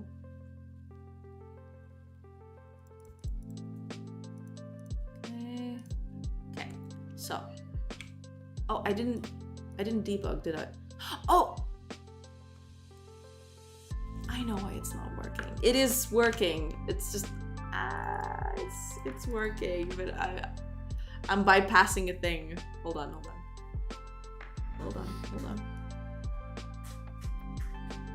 Okay, make camp, get herbs, rest, leave. Okay. Can't build a forester because these resources are in my party. It's not in... So if I deposit... Oh, it is not updating that. I should get that updated. But now I can build because it's already in my thing. So I had 58. I'm gonna waste 10. So I can only build 5. And the 6th, it doesn't allow me. Okay, good. Good. It's actually pretty good. Okay. Let's update that value over there because that value should update. Otherwise, people are going to get very confused. When I deposit...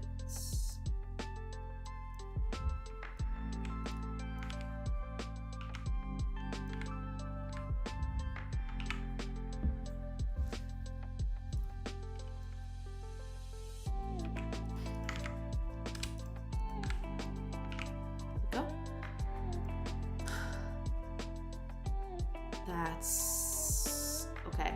So when we deposit inventory, there we go.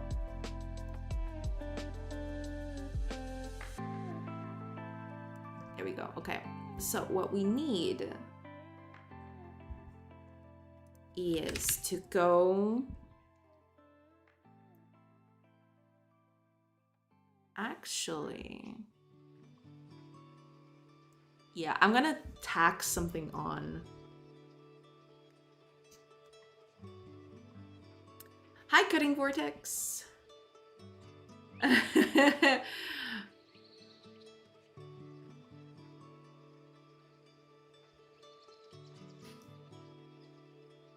That's okay. I don't need that right now. So don't worry about it. Don't you worry about it. It's fine. Bye-bye, bot. Yeah. I'm not even... Is it a bot? Or is it like a person actually copy-pasting a message? I never know. Either way, I don't need it. Thank you. Thank you for the offer, but there's no need. Really. I'm not that desperate yet. And even if I was, I don't think I'd take that.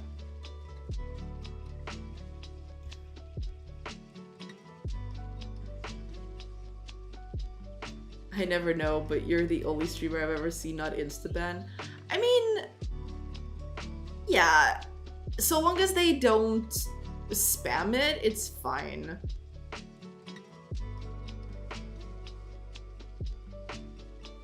I should probably like take the message out though.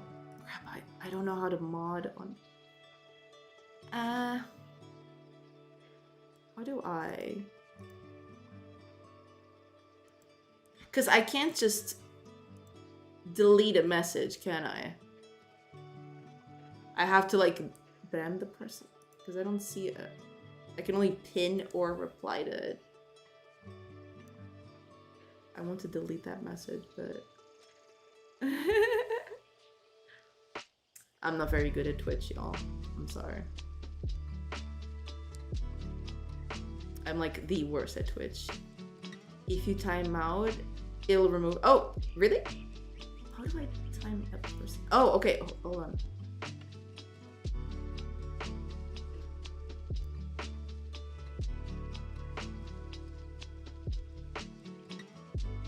Yeah, a good 10 minutes timeout is fine. Yeah, 10 minutes should be good enough to you know, think about life. You're good.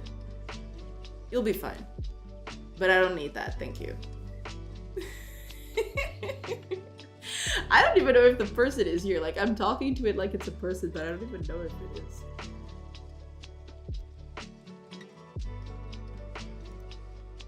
Oh, but thank you, TBD, for the tip. I'm very bad at this, as you can tell. Just another day. in Twitchdom.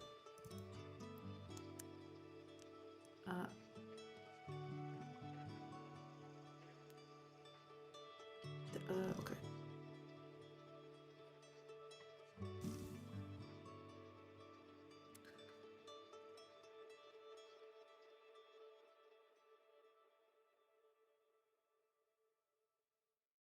Where is that?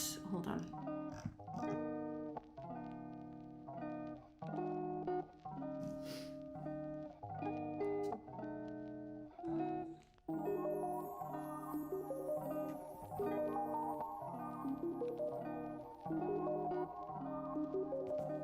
It should be here somewhere. Oh god, this is like so confusing. I really need to like use the weekend to clean this up.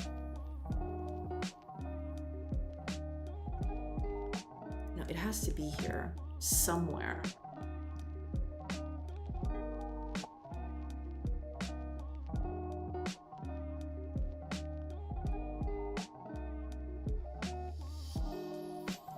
Because it's when you get in.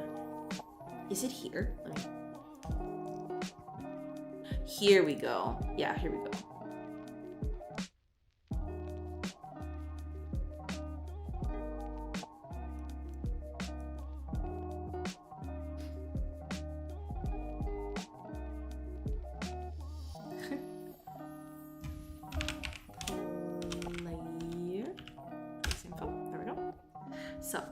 Let's make this a function, a method, a thing.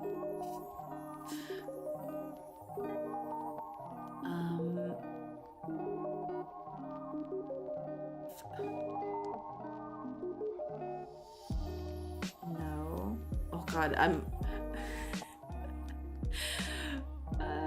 Okay, hold on. Can I just no? Can I need to select this? Where is it?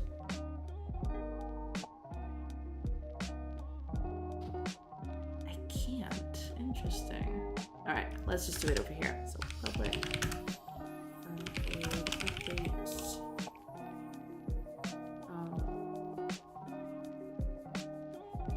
base resources.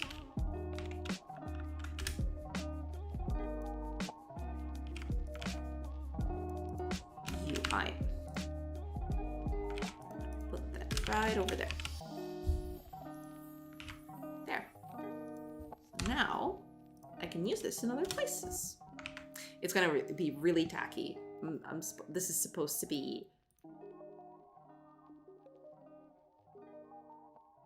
not like this, but we'll.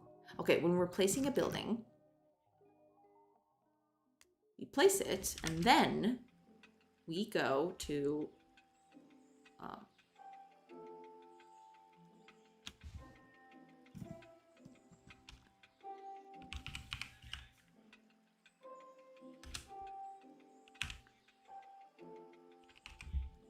There we go. Should do. And also, when we deposit,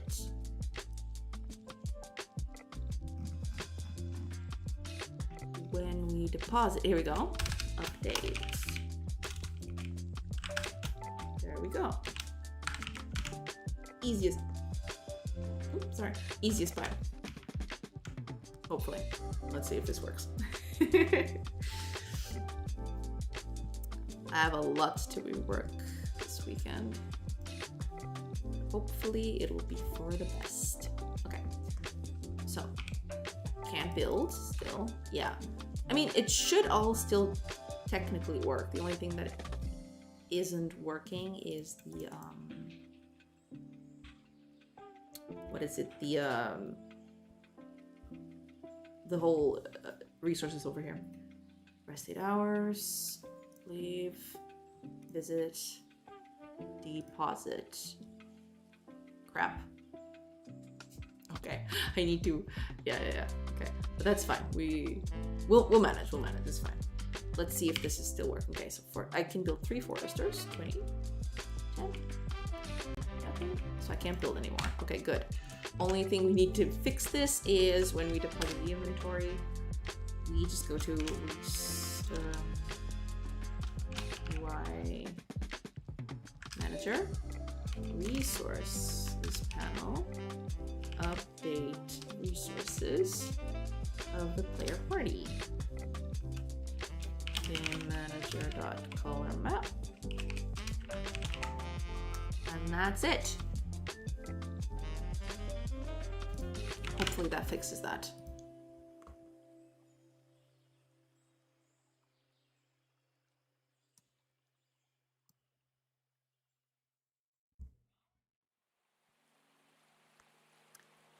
Camp, get a few herbs.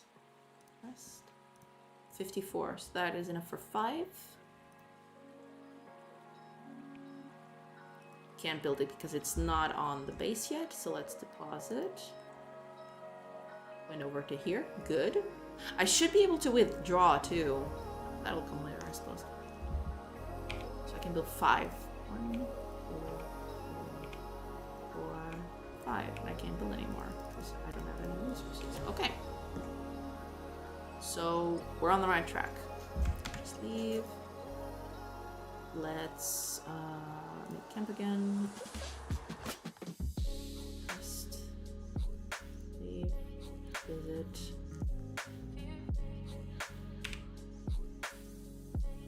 Let's build a few houses just to make sure.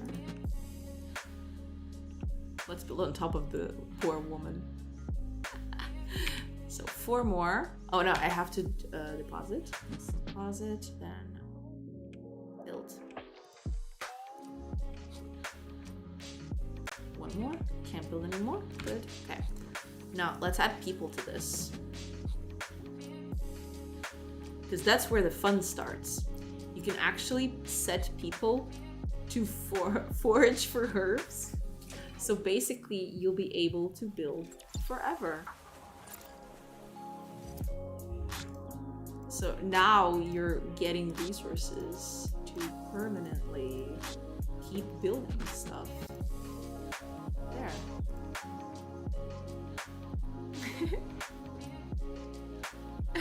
Okay, Dorothy, dropping a house on her. Yeah. Are we going to have finite number of people or growing population? I don't know yet. I'd like the population to grow, but I don't know if I'm gonna place a limit on it. I don't know about that yet. I'll have to think about that. Cause like, probably the way I'll limit it is like, for example, you'll only be able to get people by either, you know, having housing with families in it, so that'll passively get more people up in the village, although they won't be, you know, productive immediately, but also through events. So like if you, I don't know, if you repel a particularly vicious attack, you can get like an inspiration from every neighboring village that says, oh, it says here, I heard that you were able to repel the enemy, so I'm here to offer you my help because like you've inspired me or something.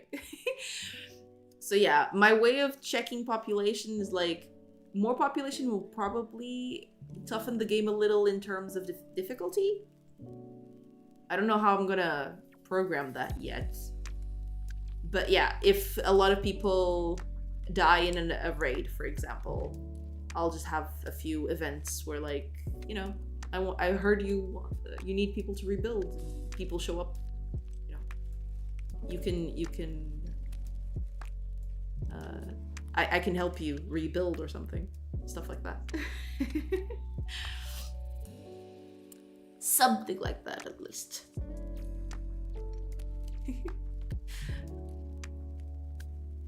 But yeah, I don't know. I want it to be organic, but at a certain point, I also don't want it to be like a bajillion people at a village. So like, I'm hoping that the difficulty will keep the population in check somehow, so I don't have like growth, you know, infinite growth, I guess. Okay, if I leave now, because I am producing 2. Oh wait a minute, the thing disappeared. My forecast disappeared. Why is my forecast gone? I need to check. But anyway. Just Thanos them from time to time? Yeah, I'll have to find a way to do that. Like, you know, sometimes people die when they are killed. Or so they say. That's anime has taught me that. So yeah, I'll have to figure out a way to keep the population in check, I guess. But I don't want to place a hard cap on it, I don't think. I want people to like play and, you know, I want it to be natural in a certain way. But yeah, Thanos them from time to time doesn't sound like a bad idea. I'll have to think about that. Okay. I need to know what happened to the forecasts. The forecasts are gone. Where are they gone? Why is the rum gone?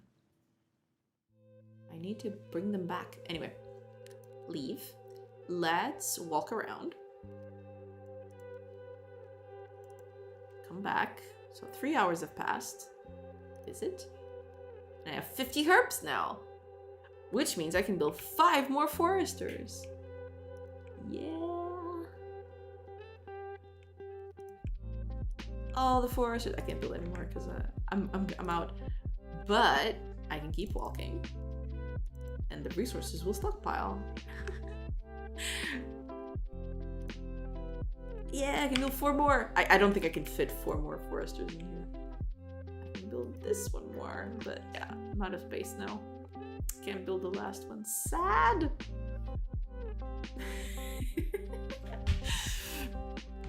But okay, this is actually pretty nice. It's like, it's not perfect, but at least it's the start of something. At least it kind of looks like it needs management, you know? The management part of resource management.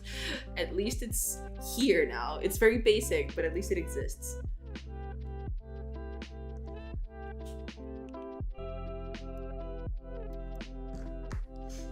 You have things to manage. Yes! We're finally here. We finally have the management and resource management.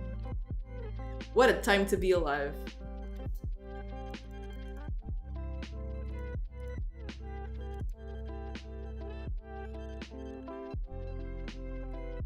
That needs to disappear when I'm out in the field. That's fine. Ah, okay, so this is still good. Okay, yeah, I mean, I don't see why it wouldn't be, but you know, considering the kind of stuff I've had to deal with, I should be grateful that at least that is not like completely broken. Yeah, this needs to disappear when I'm not in the city. It's like, yeah, I mean, it's not updating hourly, which is supposed to, so you have a feeling of what you have in there, but eh.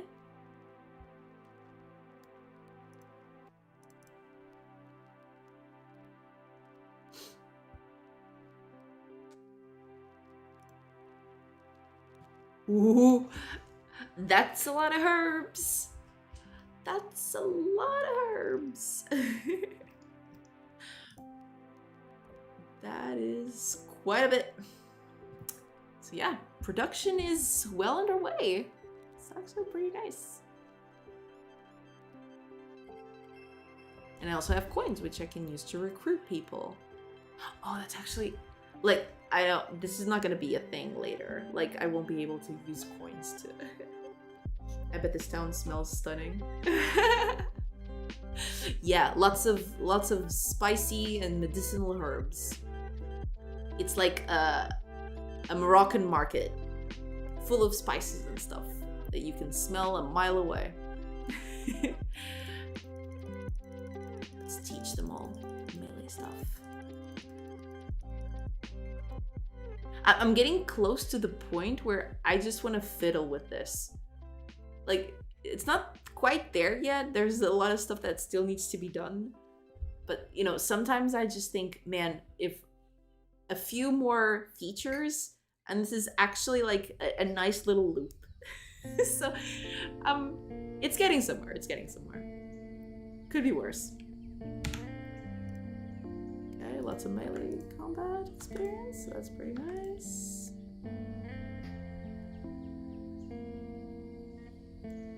Yeah.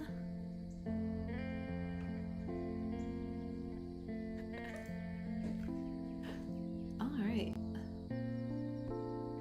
And we can still build other stuff, so...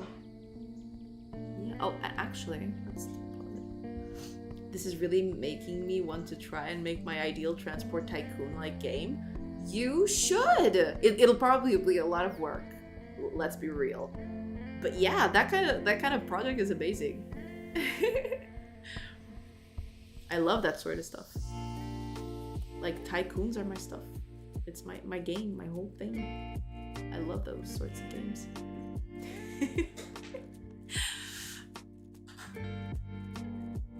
Which is I'm hoping, like, this is the kind of game that I want to play, so hopefully other people will want to play it too. I love the building aspect, yeah. The growth and seeing your changes make a difference. Yeah, that's pretty much what I like about these sorts of games. Like, you start with a very small thing, eventually you just branch out and, like, especially when things start moving without, like, your input for every single little thing. You see, like, the cogs just getting into place and doing their thing. Ah, that feels amazing. I love it. I live for that stuff.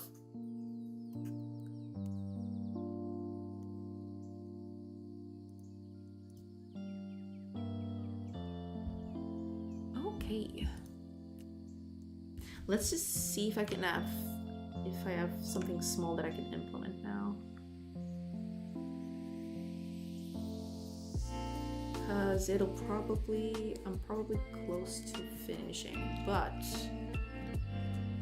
I wanted to implement something else today. But let's see.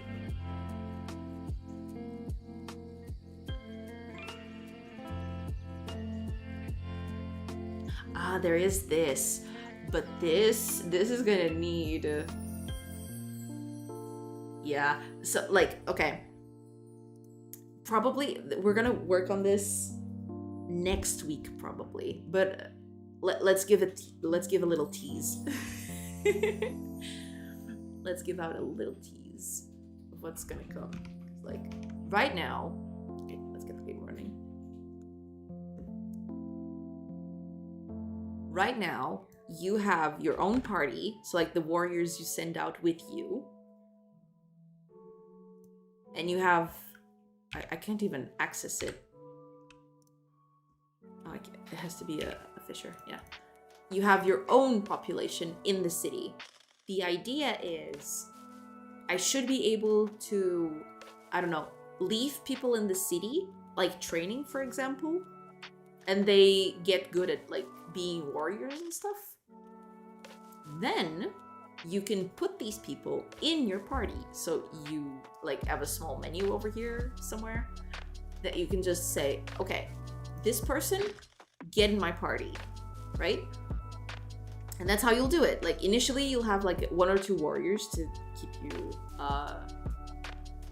you good, like to at least so you don't start with nothing.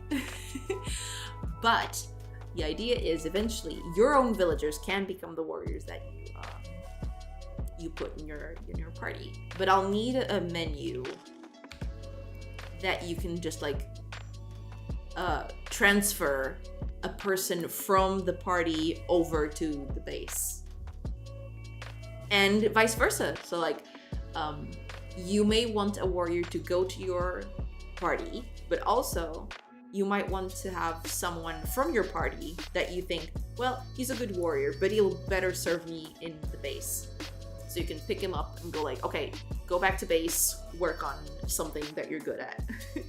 Because like, you may just get temporary people to help protect a very precious caravan, for example, but then, you know, not be part of like a normal trade caravan.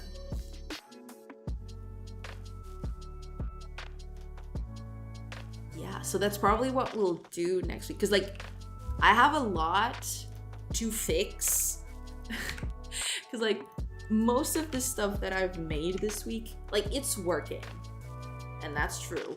But architecturally, it's not very sound. Like, expanding this stuff is a nightmare.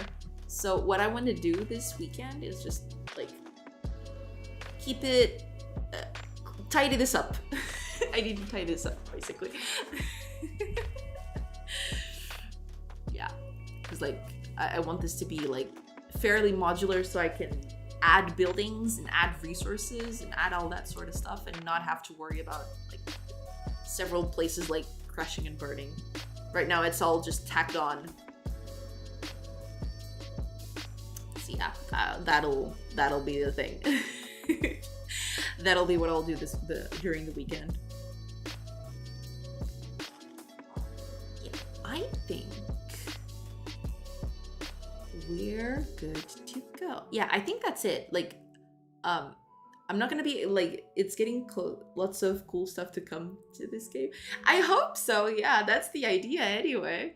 Hopefully I have a very clear vision for what I want the game to be, and hopefully I get to do that vision justice. Because like, it's the sort of game that I've always wanted to play. Like, I've played a lot of you know, base building and RPGs and stuff like that. I love that combination. There are some games that do that. But I hope that I can bring a fresh take on that particular mash of things. But yeah, hopefully some cool stuff to come. Yes, that's the idea anyway. Yeah, I guess I'm gonna end it off. Let me just find someone to raid. Well, what I see so far is anything to go by. You definitely got this. Thank you, thank you. So enjoy Foundation. Oh god, you are toying with things you don't understand. I am going to lose my weekend if I install that, and I may just do it. Like, I am very scared to install Foundation, especially with your endorsement, because I'm fairly certain that as soon as I put my hands on it, I won't be able to quit. And then bye-bye weekend work. Like, it's not gonna happen anymore. But I will try it for sure, because I always like to see how they tackle certain aspects. Some of the stuff that I want to implement on this game is partly due to the fact that I play these kinds of games so much that some stuff I find like I want to do it a certain way, and sometimes I can't. And hopefully that I can do that here, like I always wanted. Or at least I tried. I know it's early access, but they've done cool things, and some of the aspects will feel comfortable. So if you get the chance, I would love to know your thoughts. All right, I'll give it a try. No promises, because I don't know if I'm gonna have time during the weekend. Like, I don't even know if I'm gonna have time to work on this, but if I have the time, I'll definitely play it. And then I'll give you my thoughts. Yes. All my friends called these games the boring games growing up. That is blasphemy. How dare they? No, they're like the coolest games.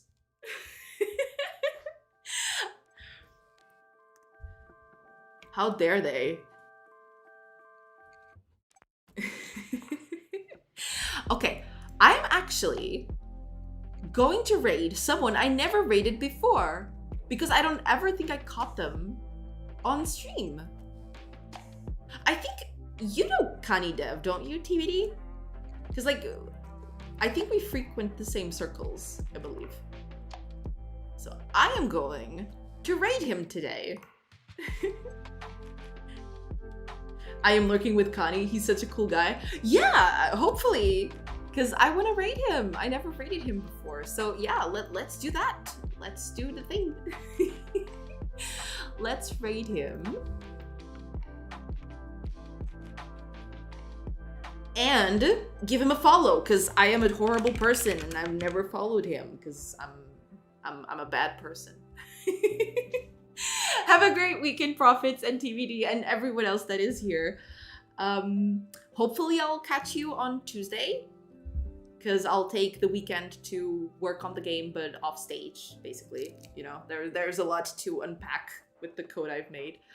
But yeah, hopefully things are progressing. It's exciting. So I'm very happy that things are going well. Hopefully it keeps up and I don't crash and burn.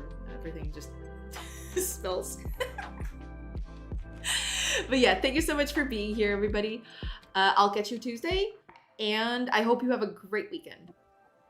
Hopefully not like me and not playing, you know, Foundation and losing track of time. Where did the time go? That's gonna be me. That's gonna be me this weekend. It's gonna be great. I hope. All right, let's prepare the raid. We are raiding. Have fun either way. Thank you. Thank you. Take care. See you Tuesday. Thank you. Thank you. I'll be sure to hop by your streams if you stream when I'm not. So like usually on Monday and on the weekend, I'm also here, just not streaming because I want to focus on like reworking code. And reworking code is really boring. At least I find it.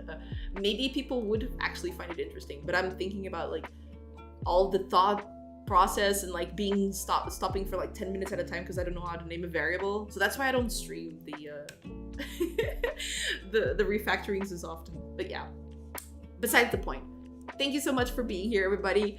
Have a great weekend, and I will see you all on Tuesday. Now, let's raid Connie! Raid!